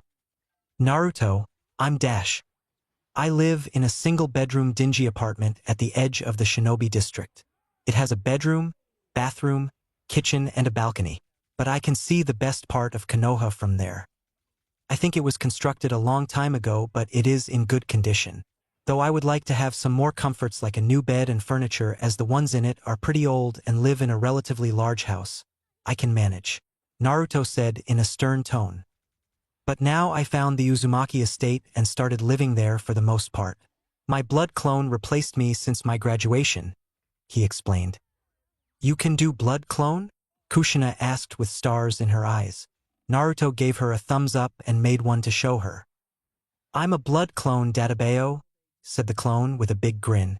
Kushina started poking and testing his durability while Minato recollected himself. Naruto, what you are living in was my apartment before I moved out after becoming jounin with your mother. If I'm correct, it has a balcony which gives a perfect view of Hokage Monument. Is it not? Naruto nodded. He seems somewhat recovered from the shock. Though there is not much joy outside, he is happy to know he is living in his father's apartment. Maybe Gigi did this one thing right, came a passing thought. There are some seals I made to hide some things in that house. I forgot them there when I moved out. Some scrolls have the beginnings of Rasengan and Hiraishin hidden in the cabinet below the cooker in the kitchen. It is blood-sealed, and if you apply your blood, I think it would recognize you. Take them as a gift for all the birthdays I missed, and there are some other basic elemental jutsu and chakra exercises. You can use them as well. Everything there is yours, son. I'm sorry that I had to seal the QB in you, but I don't have another option, Minato apologized at last. His responsibility as the Hokage stopped him from pouring his heart to Naruto till now, but seeing the damage his village did to him, his mask finally cracked. Naruto hugged him for the first time in all this time, and Minato tearfully expressed his regret. He knew some instances where Naruto suffered, but in all his calculations, he didn't think the village would make him awaken the Sharingan. He saw in his childhood how difficult it is for them, the Namikes, to awaken the Sharingan. Instead of just a strong emotional outburst like the Uchiha, they need constant despair hanging around and bearing it as hell. He knew awakening the Sharingan is a slow process for them, and only Kami knows how much despair Naruto went through to finally awaken. If only he knew it before all this happened. As his Hokage side weakened, everything became more clear for him. His father's side took over. I know it is late, Naruto, but for what it is worth, I'm sorry, Naruto. I shouldn't have sealed the QB in you, or at least believed the people of Konoha would look past their hatred. I'm sorry, son, Minato said, bowing his head in defeat and surrender. Kushina's hand was on her mouth in shock. He walked up to the bowing Hokage and lifted him. I can understand your situation, Dad. I don't think it is your mistake. As the Hokage, you are chosen to protect the people of the village, and you did an excellent job by protecting the entirety of Konoha from his attack. Even if it resulted in your family being torn, I forgive you. You saved so many lives, and you are my hero for that, Naruto said and hugged his father. Minato cried tears of joy. He was forgiven for what he dubbed as the biggest mistake and regret of his life. I can't fault you entirely. The populace of Konoha should also take the blame. Gigi is too old to deal with this, he said, and Minato didn't comment on that.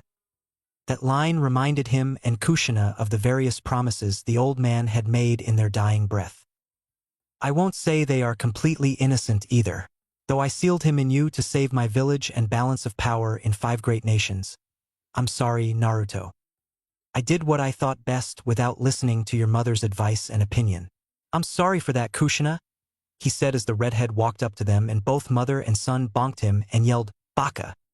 Minato endured, and after a sheepish smile, they had a family hug. Kushina felt tears of joy as meeting and talking to Naruto eluded her all this time, as she still regretted leaving him alone to fend for himself like that. But seeing him all grown up and doing the Uzumaki clan's greatest invention was heartwarming. Thinking of the greatest inventions, she does have something to share as well. What made you suddenly appear here, and where is this? Naruto asked, and Minato chuckled and replied happily. This is your mindscape, Naruto. This is a mental representation of your mind and a part of it. And as for our appearance here, I have sealed a bit of mine and Kushina's chakra in your seal as a last-ditch effort to help you. I would help in case you ever reached Eight-Tails state and your mother, at the time you fight the Kyuubi for his chakra and control over him. But I think the Uzumaki ritual you are going through did this. Didn't it say it is going to repair the malfunctions and malnutrition if it can be avoided? Minato asked, and Naruto nodded. Kushina found a word that triggered a squeal, and Naruto explained what was going on. So you are in Uzushio? She asked, perplexed. She didn't think her son would come to Uzushio one day after its destruction in the Second Great Shinobi War. Yes, Ka-chan, and I saw Ajiken as well. So you are implying that the ritual has fixed the seal and ejected your chakra, as it is a foreign source? Naruto asked dumbly, to which Minato and Kushina nodded. Though Naruto is good at seals, he didn't think he is going to be at the same level as his parents, who are Fujitsu masters. They understood the mechanism of the ritual to such an extent that started explaining what it does to Naruto. I don't think I'll get another chance to meet you both like this, so let's do something. I can't have you both feeling sad with me around, said Naruto, and both his parents nodded. But I have something I should also teach you before we get distracted. Let's see, Kushina said, which made the father and son look at her expectantly. If you have come to Uzushio, then you can visit our home and take anything from there, as everything there belongs to you. I don't know what condition it is in. The house is to the right of the Uzukage. Yes, Tuchan was very happy to call himself that. Uzukage Tower in the middle of the village. I'll teach you about chakra absorption jutsu as well, Kushina said with an excited glint in her eyes. She got happy and cheerful audience as Minato and Naruto started to talk to each other about everything they can do with such jutsu. Chakra absorption techniques, chakra kyuin jutsu, allow the user to absorb the chakra of another individual and utilize it as if it were their own. The Uzumaki clan had a variation for this. Absorbing others' chakra requires some medium to do so, whether it be a jutsu, weapon, or others. Some can absorb chakra simply by making physical contact with a target. There is a seal prepared by the Uzumaki clan for this. However, the technique I'm going to teach you is an advanced version of that seal, as it doesn't require any of the above but just contact with your chakra, but also gives something more. For example, if you touch someone who has a special Kekkai Genkai, you will absorb that nature chakra, unlike the normal chakra in case of the other variant. But this doesn't apply to dojitsu, as it requires blood rather than chakra. Though we didn't use this jutsu to steal anybody's Kekkai Genkai, they went too far for my liking to hold this anymore, Kushina explained in what Minato dubbed as her lecture mode. Really? Naruto asked in surprise.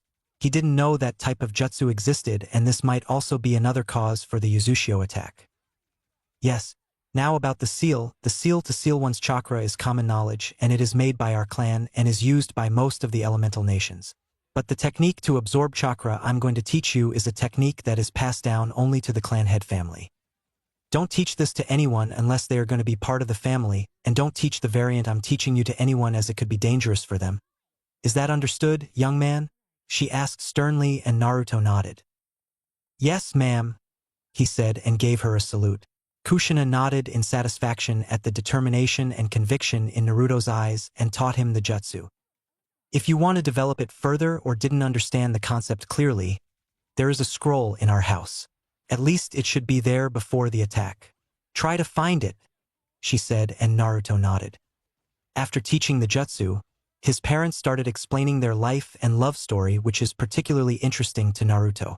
Naruto smiled happily listening to them and just being with his parents. And after what seemed like days, he came to the end of it.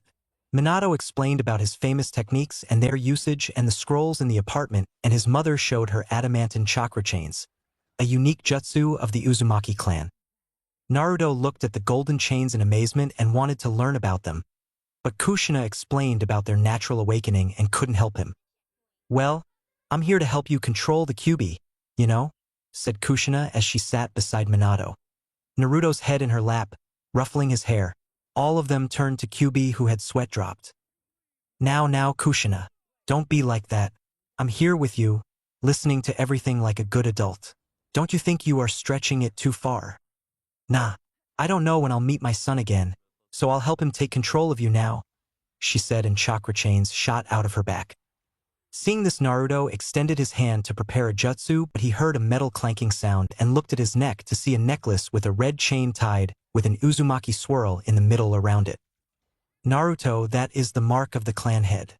I didn't become clan head officially as I was far away to go through the ritual, but I have seen my father with that chain many times. Though I'm the princess, I was not the official clan head. But it seems you have been accepted as new clan head and the Uzukage of Uzushigokure," Kushina said with a megawatt smile. Her son had become a Kage at just 12 years old, fulfilling her dream. She gave Naruto a bone-crushing hug with her chains long dispersed because of her distraction. "Let's test the chakra absorption on Kyuubi, Ka-chan," Naruto said, and Kyuubi started to go back into the cage. "Not so fast," said Kushina, and chains shot towards him and pinned him to the entrance of the cage. He growled in anger at that. "Not much. I just want to test it. I'm not one for forced submission. I promise it will be itsy-bitsy part for you," Naruto promised and touched the struggling Kyuubi. He felt a large intake of power and rage and felt as if he was invincible. But all the chakra he took went straight into the necklace and a small seal formed on it. "Huh? I can't use it," he said, dumbfounded. "The Uzumaki are more crafty than I thought. That's it. Not going to give you any more," said Kyuubi, and chains vanished around it and he went deep into the cage. But he was not even worse for wear after Naruto thought he took a sizable potion. "That went well," said Minato as he transferred the key of the seal to Naruto. Kyuubi laughed silently in his cage in the cover of darkness. "Foolish Minato. You don't know what happened, and by the time you find out, it's going to be too late," he thought happily. But that necklace reminded him of something. What that is, he can't put his finger on for now. "How much time do you have?" Naruto asked, and Minato sighed sadly. "I don't know, son. We should be gone by now. But something tells me we just had enough time to say our goodbyes," he said sadly, and Naruto nodded in understanding. They all had a final laugh, remembering some funny things that happened in their life, and Naruto engraved that picture with his Sharingan. He will not forget this moment. Ever. He made a shadow clone and made him snap a photo with a camera he created in his mind after Minato explained how this works. His mother advised him to pin the Kyuubi like how she did, but Naruto didn't like it and left him be. All the memories with his parents are deeply carved into his subconscious. He wants to live this life but knows it's not going to happen. To love and to be loved is just but dream to him. Naruto vowed to do anything for the person who loves him, and as he was in his trance, Minato and Kushina slowly started fading. "I think it is time, Naruto," Minato said. This managed to snap the blonde boy out of his trance. Naruto saw his parents' bodies begin to fade into light particles. "It is a miracle that we all spent all this much time together, Naruto. Thank you for choosing us as your parents," said Kushina, tears running down her cheeks. "Naruto, when I became the Jinchuriki of the Kyuubi, Mitoabakan, who is the first Jinchuriki of him, told me about the way she defeated the malice and hatred of the Kyuubi," Kushina said, tearing up. Naruto looked at his mother, listening to every word she is saying, and seeing his attention was on her. Kushina continued. "She told me that the love the Shodai had for her and she had for him allowed her to fill the gap that comes with being the Jinchuriki of the Kyuubi. I followed her example and found love in Minato, which gave me the strength to push forward in life while being his Jinchuriki. I want you to find love, son. Find love, and that love will help you," Kushina said, and Naruto nodded, taking her suggestion to heart. Minato and Kushina started to fade as more of their body started to disintegrate into gold particles. "No matter what happens, no matter your choices, remember we love you, Naruto. Kyuubi, please take care of our son," said Minato, water in the corner of his eyes. Kyuubi gave him a nod, acknowledging his request. "Make us proud, Naruto.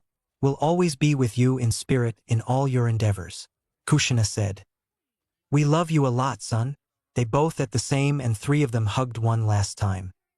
Thank you, Kachan Tuchan, for being my parents. I'll make you proud no matter what. That's a promise of a lifetime. Believe it, cheered Naruto. We know you will, Naruto, his parents replied, and a last kiss on Naruto's forehead. They both vanished in golden particles. Naruto's tears increased seeing them vanish. Naruto's Sharingan spun wildly as he unconsciously channeled large amounts of chakra into his eyes, and instead of his matured Sharingan with 3 tomos, a new pattern in both of his eyes with tears of blood flowing down his cheeks. Inami, a day ago. With blood clone 1. Where are my manners? My name is Naruto, Naruto said, extending his hand. Haku, Haku said, extending her hand. Oh, I'm a boy, Haku said with a sweet smile. What? Naruto yelled in surprise. Are you sure you are a boy? Naruto asked suspiciously with narrowed eyes. Believe me, Shinobi-san. I'm a boy. I must leave now. My parent will be waiting for me, Haku said and attempted to leave. But Dash. It's okay, Shinobi-san. I can't blame you for thinking I'm a girl. It happens regularly in my life, Haku said with a sweet smile and started walking towards the tree line. Huh, I know you are a girl. Found ya. Naruto yelled happily as he pointed an accusing finger at Haku. Whatever makes you sleep at night. See you, she said and vanished into the tree line. He made a clone and dispelled it to transfer his orders to the second blood clone, and after receiving a confirmation, he joined Team 7 in their routine. That evening, the day went by uneventfully while all blood clones did as decided and did their job smoothly. They still didn't get any reply or order from the original, and this is going to be their topic of discussion today. As they met in the same clearing, they relayed everything that happened during the day, and after getting all the details in, they started the main topic. So the original is not responding yet, said the first blood clone. Maybe he was kidnapped and can't use chakra, suggested another one. Idiot, if he can't use chakra, we would be dispelled. I think he might be unconscious or in some other place where we can't contact him, suggested the third clone. That's a plausible line, but what should we do? Kakashi and Zabuza will be recovered in a couple of days at best at the rate of their healing. Kakashi is almost running and almost recovered his chakra, while Zabuza's hand is fully healed and he is planning something in 2 days, the second clone said. He got reports on Kakashi's health and saw Zabuza's recovery himself and confirmed that. So he wants to do something about this. What? How many days has it been? I didn't feel anything go by, said the third clone. If you include the attacking day, 2.5 days had passed, and I think they would be up and running by day after tomorrow. Man, I wish the original was here. If we go through the plan, I don't know we would be successful or not, said the second clone. Let's go through it. We can't wait for his response any longer. I want to go with it tomorrow night while everyone is sleeping. Don't you think it'll alert Gato and his goons? That's why I'll do my best to find which is where, and we will go through it tomorrow. We can plan where to attack first to cut communications and get a swift victory, cheered the third clone. Yeah, for victory.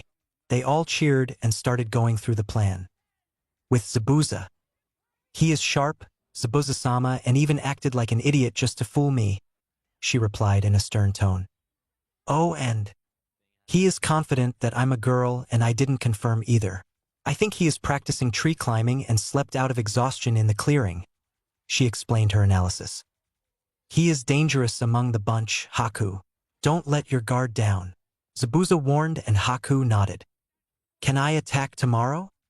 I suggest waiting 1 more day. Though you are fully recovered, your arm needs some rest, she explained in a concerned tone, and Zabuza nodded. Then we should plan for the day after tomorrow, Zabuza said, and Haku nodded and changed his bandages. They are going to strike back and strike back hard. He is not going to leave his dream of seeing a peaceful Kirigakure for some old man and a rundown island nation. He is going to see a peaceful Kiri. Chapter 5. Summoning and Planning. That evening, as they decided to go through the plan, the second blood clone is on his way to see Zabuza to talk. This is part of their plan. They will say what Gato planned to Zabuza and make him cancel his mission.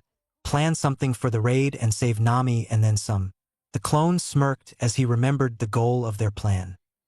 As he already knew Zabuza and Haku were living in the woods, he made his towards them at a sedate pace. As he reached their house, Haku noticed him. Like visiting his friend's house, Naruto knocked on the door 3 times for someone to open it. A senbon came out of the door targeting his head, but Naruto dodged it with ease. "Who is it, Haku?" Zabuza asked in a groggy voice. "I think it is that short fool, Zabuza-sama. You rest, I'll take care of him," she said in assurance, walking out of the house in full battle gear. Naruto noticed the outfit change and observed. It consists pinstriped outfit which stopped at her knees. Over this, she wore a green haori with white trimmings, and around her waist a brown sash with a fringed trail wrapped around her waist twice. She also wore light brown platoon sandals with straps in the same color as her kimono and nail polish on her fingernails and toenails in a matching blue-green color. Haku's long hair was gathered in a white bun holder, while 2 locks of her hair fell loose framing her face, bound with metal hair cuffs at the ends. She also wore a black forehead protector with the Kirigakure symbol upon it. Naruto can see a Hunterine mask to the side of her face, which was white with thin, curved eye holes and a red wavy design in place of the mouth, as well as the Kirigakure symbol etched on the top. She does look menacing in the outfit. "Hello there. Can we have a chat, Haku-chan?" Naruto asked with a wide smile. She started her attack by throwing senbon at him at high speeds. He dodged all her senbon as his active Sharingan was predicting their path. After 5 minutes of dodging, she started to stop. "You followed me morning and came here after your work is done?" she asked, and Naruto nodded. "I thought you were just a little kid playing shinobi when I first saw you, but after your battle, I understood that you are not to be messed with. Tell me, why are you here and what do you plan on doing with us?" she asked in a calm tone. Naruto smiled at her. "If you have sensed me following you, it is good. But I'm here for a chat and that's it. I want to tell you that Gato has sold you out," Naruto said and got the reaction he wanted. Haku's eyes were wide as dinner plates, but even now, she looked at Zabuza in concern. He sent a letter to Kiri explaining the situation in Nami and told them to come and pick Zabuza and do whatever they want to do. "He didn't mention where you were. Maybe he is dumb like that," Naruto joked. "Don't worry, Haku-chan. The great Naruto here had good news. The bigot idiot didn't read the reply from Kiri. I think he thought they would kill you and give him the bounty. Anyway, the reply came directly from the Mizukage. In the letter, she explained herself and the situation in Kiri. Here, read it yourself," Naruto said and gave a letter to Haku. "Bring him in, Haku. I want to see what Yagura wrote," Zabuza said, and Naruto was confused. "Yagura? But I saw another name," he thought but stayed silent. He sat in a small chair while Haku and Zabuza read the letter. "Greetings, Gato-san. My name is Terumi Mei, the Godame Mizukage of Kirigakure no Sato. I thank you on behalf of Kiri people for informing us about one of our strongest swordsmen. I'll immediately send an ANBU squad to bring them back to Kiri. The situation in Kiri is not good as people think. The civil war took its toll on the village and its shinobi. We have made a new law to forgive all the missing ninja who has abandoned us in the Bloodline War period. The ANBU squad will arrive in 2 days and I request no harm be done to Zabuza or anyone associated with him. You will be given the bounty amount for your help as payment. I promise this is not a trap to bring him back. The civil war is over. Kiri needs as many shinobi back as possible. Tell Zabuza and any of his associates to wait at the north coast of Nami. The Umbu will explain the rest. Best wishes. Terumi Mei, Godame Mizukage." "Did Terumi Mei write this letter, Haku?" Zabuza asked as he leaned against the bed frames. Haku couldn't speak. At last, she is going home. Till now, they always wandered fearing being captured and killed. Now she is allowed to go back to her home once again. She is jumping with joy inside but composed herself. "Yes, Zabuza-sama. Terumi Mei, Godame Mizukage," Haku confirmed in a firm tone. Haku gave the scroll to Zabuza. He opened it and saw the official Mizukage stamp beside Terumi Mei's name and it was addressed to Gato. "Well, what of that short fool?" he asked curiously. "Well, that short fool thought of not paying you and escaping by handing over you to Kiri Hunter Neen. Idiot." I read the reply as I was strolling near the mansion and found out about this. "Do you want to continue your plan to kill Old Man Forward, or shall we all happily go on our separate ways?" Naruto asked rhetorically as if challenging Zabuza to say yes. Zabuza thought about it for a minute. "What the brat said is right. I'm no longer under Gato after knowing his foolish plan. I'm in no hurry to kill the old man." He thought and nodded to himself, making a decision. "Well, it seems like luck is on your side, brat. I'll no longer be killing that old drunk and we can go our separate ways. But tell me, what else did you find in your stroll?" Zabuza asked curiously. "That would be telling. If you have decided to not attack, I have some other works to do. By Zabuza Haku. I'll be here when those Kiri fellows come. I can't let them kill you if they are against the Mizukige's orders. So yeah, see ya," Naruto said and vanished into smoke. What a kid, Zabuza thought as he thought of possible scenarios May won the war.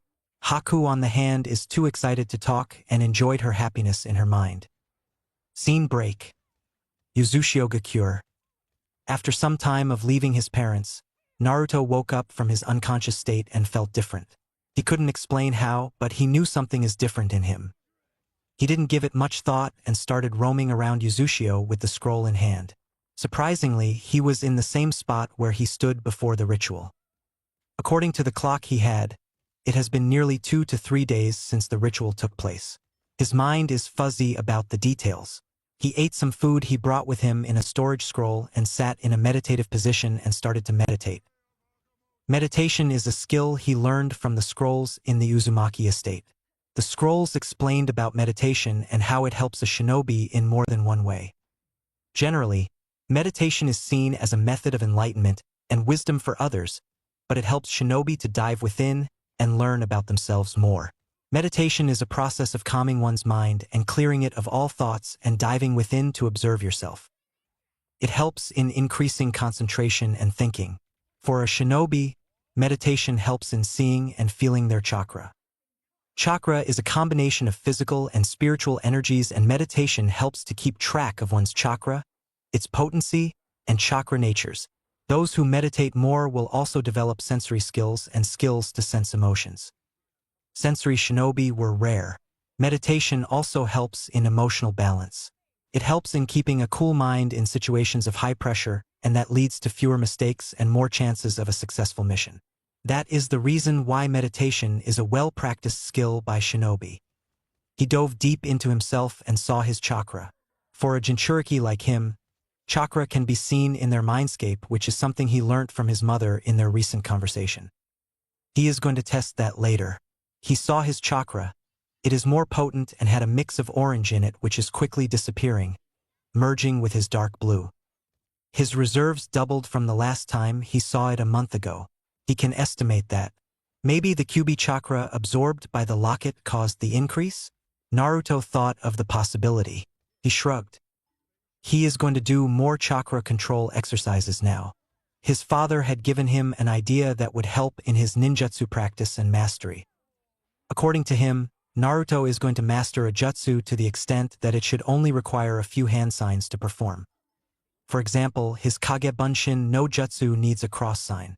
His father advised him to practice it sealless. That gave Naruto the full idea of the scope. If he practices it sealless, then he can do them whenever and wherever he is. In case he is bound or unable to move his hands, it would be a lifesaver. He has to give the man credit for it. He is a genius for a reason. After some more observation, Naruto stood from his sitting position and took the scroll on his back and opened it. He channeled some chakra into it and it opened. He saw the content of it. There are so many kanji in the scroll which consist of different things like fuinjutsu, ninjutsu, weapons, hijitsu, juinjutsu, jikoken ninjutsu, summoning, irio nin. Wait! Summoning. Naruto stopped and channeled chakra on that kanji, and a large scroll of the same size came out of it. It is a large red scroll with big green lines and gold edges. It has a regal look about it that enticed Naruto into opening it. Dragon Summoning Contract. It read. Naruto got curious about its name and opened the scroll. It has the required hand signs and the instructions to summon a dragon. He read all the names written in red ink, which was assumed to be blood. Naruto bit his finger and wrote his name on the contract. The scroll instructed to summon the boss of the clan first to finalize the contract, and the user must use half of their chakra for this. Naruto knew he had a large amount of chakra, very large reserves. So he decided to use the 10th of his chakra instead of half and bit his finger and did the hand signs. Kuchiyos no Jutsu, summoning jutsu, he said, slamming his hand on the ground. He saw black limes form on the ground and a large puff of smoke was released. It kicked so much dust and Naruto can see 4 giant shadowy figures in front of him. As he cleared the smoke with a wind jutsu, he got the first glimpse of their majestic appearance. In front of him stood 4 dragons on flesh, and he knew no one would believe him if he said he saw dragons. The first dragon was gold with its head characterized by a short face with long and smooth metallic horns that swept back from its nose and brow, as well as the neck frills that adorned both sides of its neck. From its mouth and nostrils descended 4 pairs of long, flexible muscular spines that resembled whiskers or barbels, along with the dragon's narrow eyes. These features contributed to giving it a look of grandeur. Its eyes acquired an appearance of shiny, liquid gold, with a pointed tongue and small cheek horns that grew sideways. The golden dragon had broad sail-like wings that started from their shoulders and extended to the end of its extremely long tail. The wings were kept closed upright over its back, adding up to its majestic appearance. Next in line was a beige dragon. This one is sporting features a typical large, quadrupedal body build, sharp claws, tough beige scales, large wings, and a tail, with a smooth, armor-like underbelly. Of his draconian features, its most notable is the exceeding amount of sharp protrusions on the various parts of its body. Large tusks jut out from and curve around either side of its jaw, 2 large horns that stick out from the back of its head, 2 long maxillary canines protrude from its bottom jaw. Its chin is rather sharp. It has a horn on its snout. The scapulars of its wings also feature large, spiked protrusions. This one has an unknown sageness in its eyes which gave Naruto a serene feeling. Following it was a snowy white dragon having a beautiful pure white body, blue eyes, 2 golden horns, and blue feathered wings which were glowing with light. The white one was anxious and Naruto can see its odd expression from here. This is relatively smaller than the other dragons, and the last one is a green dragon. A giant green dragon with jagged scales, a flat skull with a flat nose and a big jaw. Its ears taper off to one side and feature darkened ends. It also has 2 long strands of hair on its chin. It has 4-fingered claws complete with dark, shiny talons. On its back, it sports a large pair of wings, and in between said wings lay a row of spikes that travel down its spine. Its stomach, contrary to the rest of its body, is smooth with no visible scales. This one has a cheery feel to it. The 4 dragons were looking at him with a critical eye, the beige one taking lead and spoke first. "Who are you, human, and how did you summon us?" it asked in a male tone. Naruto could identify that by the gruff voice of the dragon. Naruto bowed respectfully and answered, "Greetings, honorable dragons. My name is Uzumaki Naruto, son of Uzumaki Kushina and Namikaze Minato, and am the current clan head of the Uzumaki clan," he said respectfully. At the Uzumaki name, their eyes widened. "Ah yes, Uzumaki. What a wonderful clan they were. We heard that the clan was killed in a combined attack and the survivors scattered all over the world. You have our deep condolences. To keep the summoning contract safe and keep our lives safe, no one summoned us to help. We could have helped," he said with regret. Naruto nodded, understanding the love the dragons had for his clan. "I can understand," he said sadly. "My name is Kenryu Belsirian. I'm one of the elders of the Dragon Clan," he introduced with pride, and Naruto nodded and bowed in respect. "To my right is Hisuiryu Zirconis, our second in command. To my left is Hikaru Albion, our prince, and right in front of me is Kinjinryu Viernes, the boss summon." Belsirian introduced, and Naruto bowed to all of them when they were introduced with respect. "It is an honor to meet you all," Naruto said with respect. Dragons are prideful creatures and they respect the people with power. But they also have family values, and those are of utmost importance for them, was what the summoning contract had as a precautionary rule before summoning one. So tell me, Uzumaki child, why did you summon us? Viernes, the boss summon, asked curiously. I have summoned you to become your new summoner, sir. We are in Yuzushiogakure currently, and my grandfather, Uzumaki Ashura, had given me this scroll which contains many clan heirlooms. The summoning contract is one of them, and I chose this to be the best place to get everything situated. Naruto replied, and Viernes nodded at his explanation.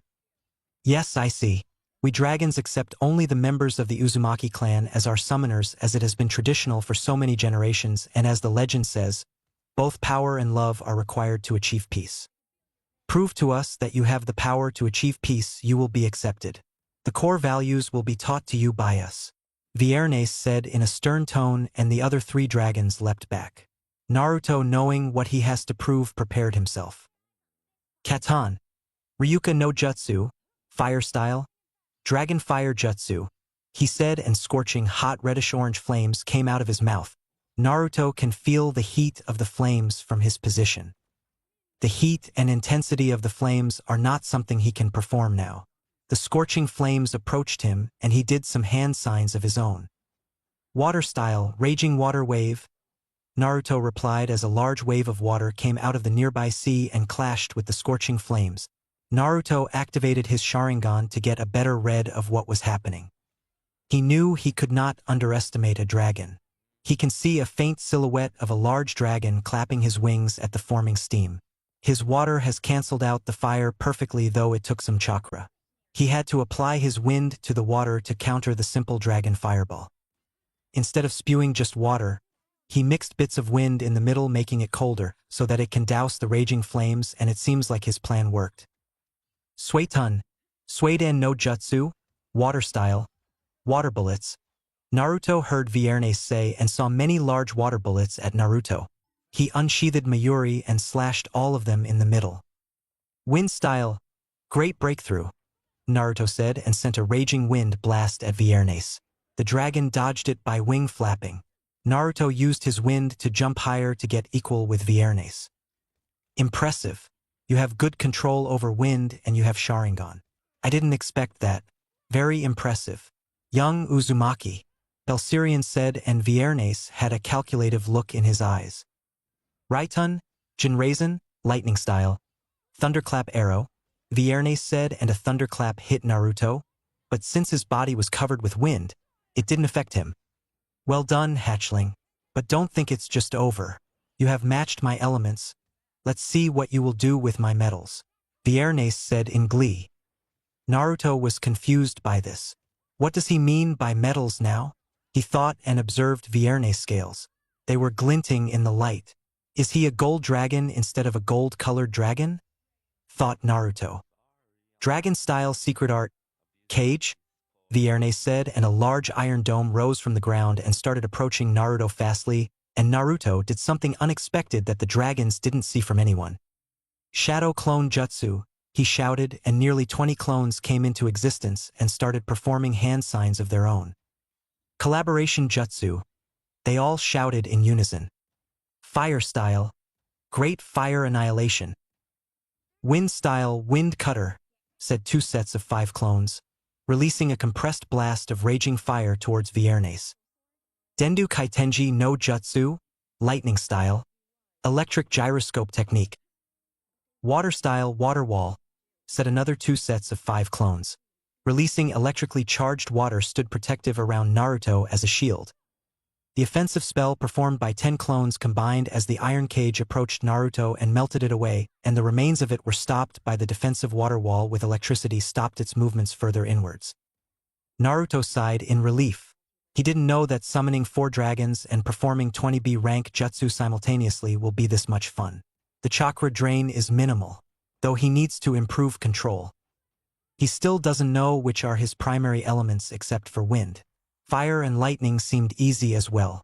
Water and earth are pretty difficult for now. Though with some control exercise he can get good control, he knew that. The fun came from fighting a dragon.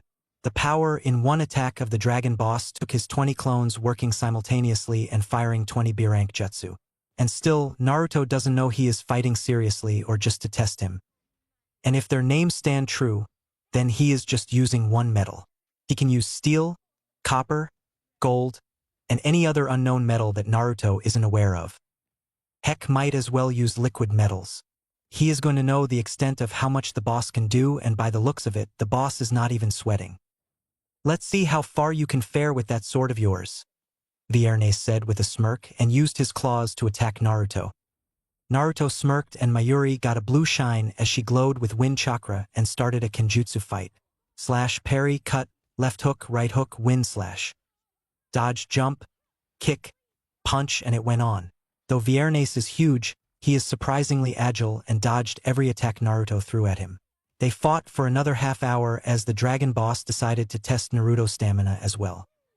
He dragged on as long as possible, making Naruto use all attacks possible to defend himself, while other three dragons started talking about the fight and their new summoner's skills. "He is good," Albion said as he watched his father fight. "I must agree. It's been long since we got such a talented summoner," Belsirion added. "Do you think he is him?" Zircones asked Belsirion. "Looks like it, Zircones. It's as they said. It's been long and I have many things to believe that," Belsirion said sadly. "So we are going to take him in?" "Absolutely. He is what we are waiting for. It's been long since the name Uzumaki was heard in the elemental nations. Let's see what this young prince will do," Belsirion said with finality. "With Naruto and Viernes. You have impressed me, young Uzumaki.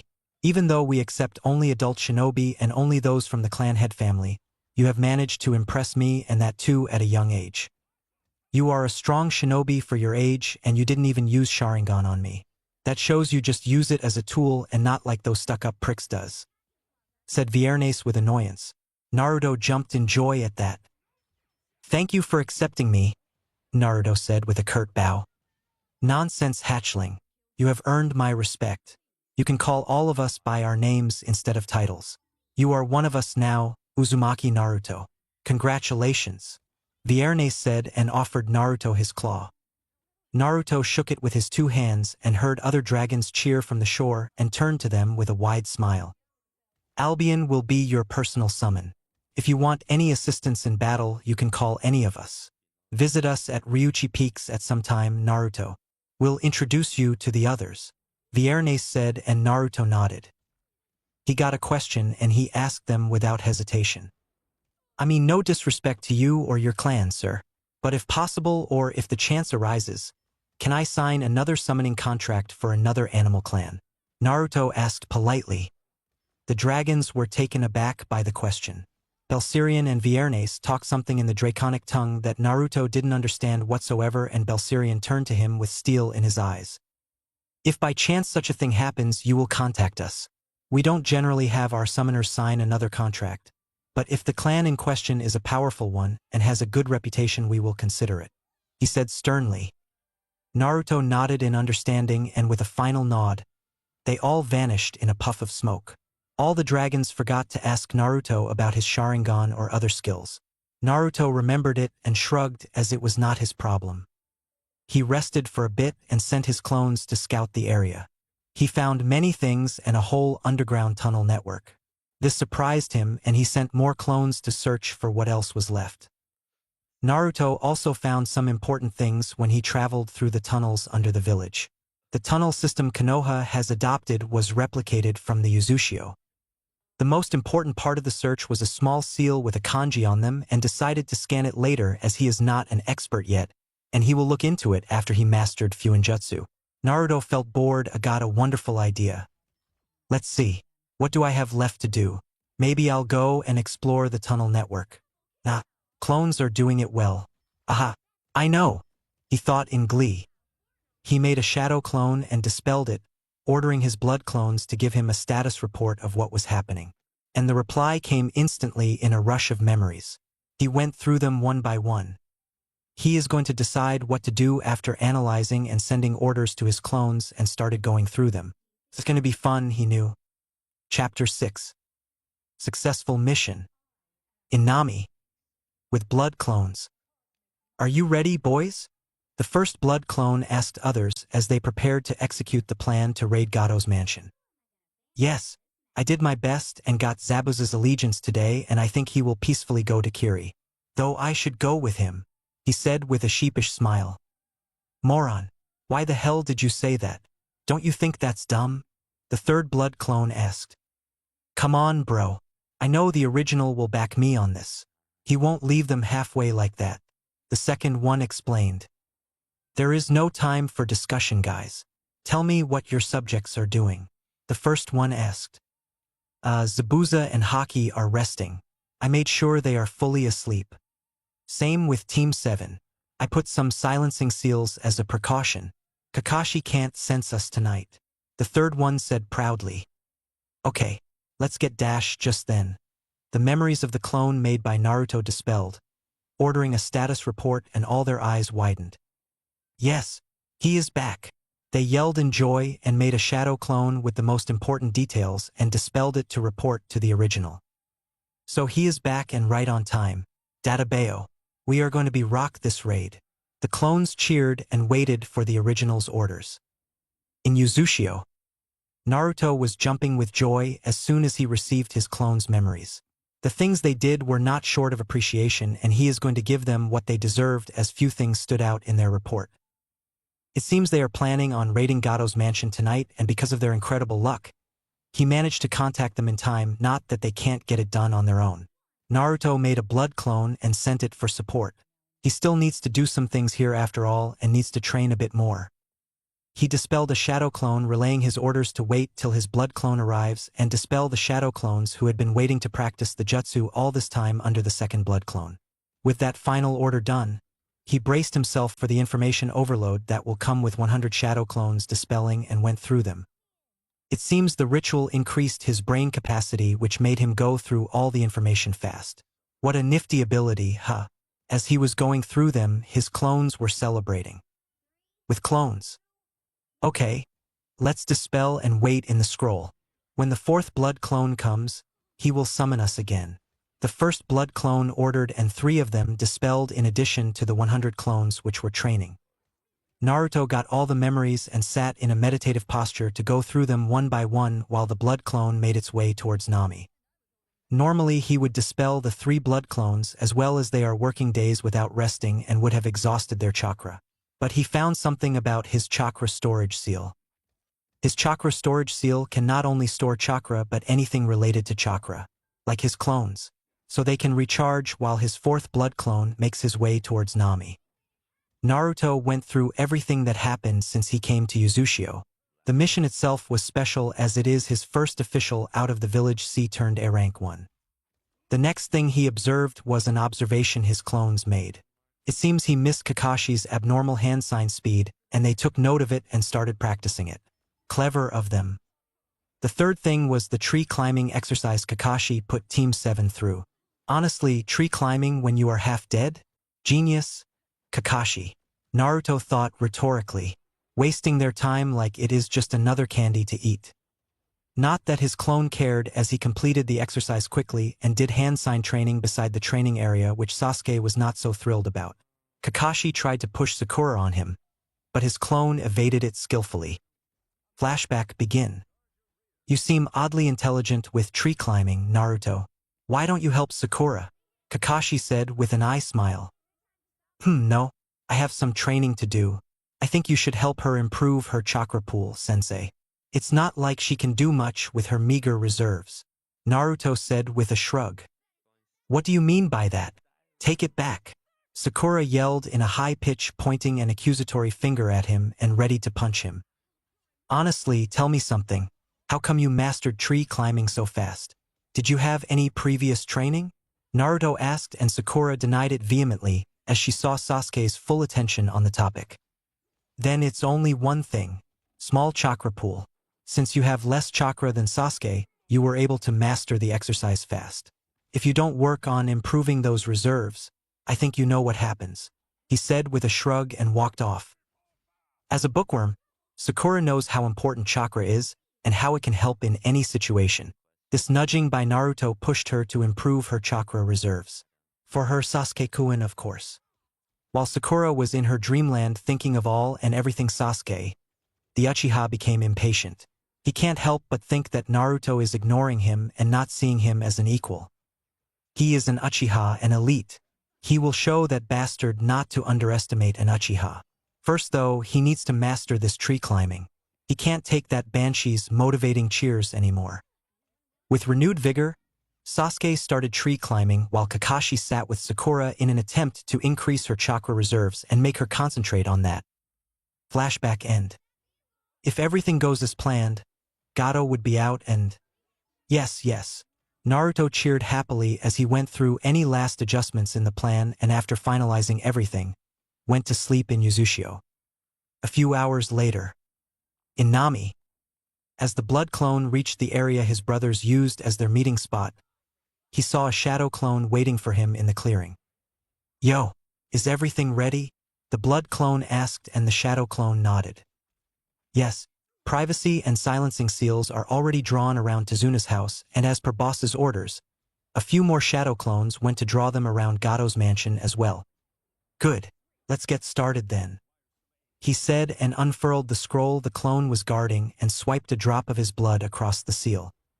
With a puff of smoke, the 3 blood clones came and coincidentally, they were the same blood clones as before as Naruto ordered them to rest in a separate part of the seal. The chakra storage seal Naruto made was divided into parts. There are 9 parts in each seal with 3 holding 3 blood clones each and rest holding 5% of Naruto's current expanded chakra reserves. In addition to this, a separate area was created in the scroll to accommodate something separate from the 9 parts in the scroll and is very abundant in chakra. It's designated as Naruto's go-to if he needs an immediate boost in reserves. What? Why are we here? Aren't you gonna summon others? Don't tell me this is what the boss planned. All of them reacted to their sudden summoning. Yup, boss wants you to complete this mission and wants you all to be the ones to achieve the planned results. The 4th blood clone explained with a smile. The 3 blood clones jumped in joy. Let's get started, boys. We have a mansion to take over, he said, and they all nodded seriously. As the original was already sleeping, they didn't dispel any clones but slowly made their way to Gato's mansion. The 3 blood clones were way better than they were before as they refilled their depleted chakra and were given 10% more for this operation, which is a bonus from the separate part of the scroll. With each having many jounins worth of chakra, all of them made their way to the short tyrant's mansion which was once used by the daimyo of Nami.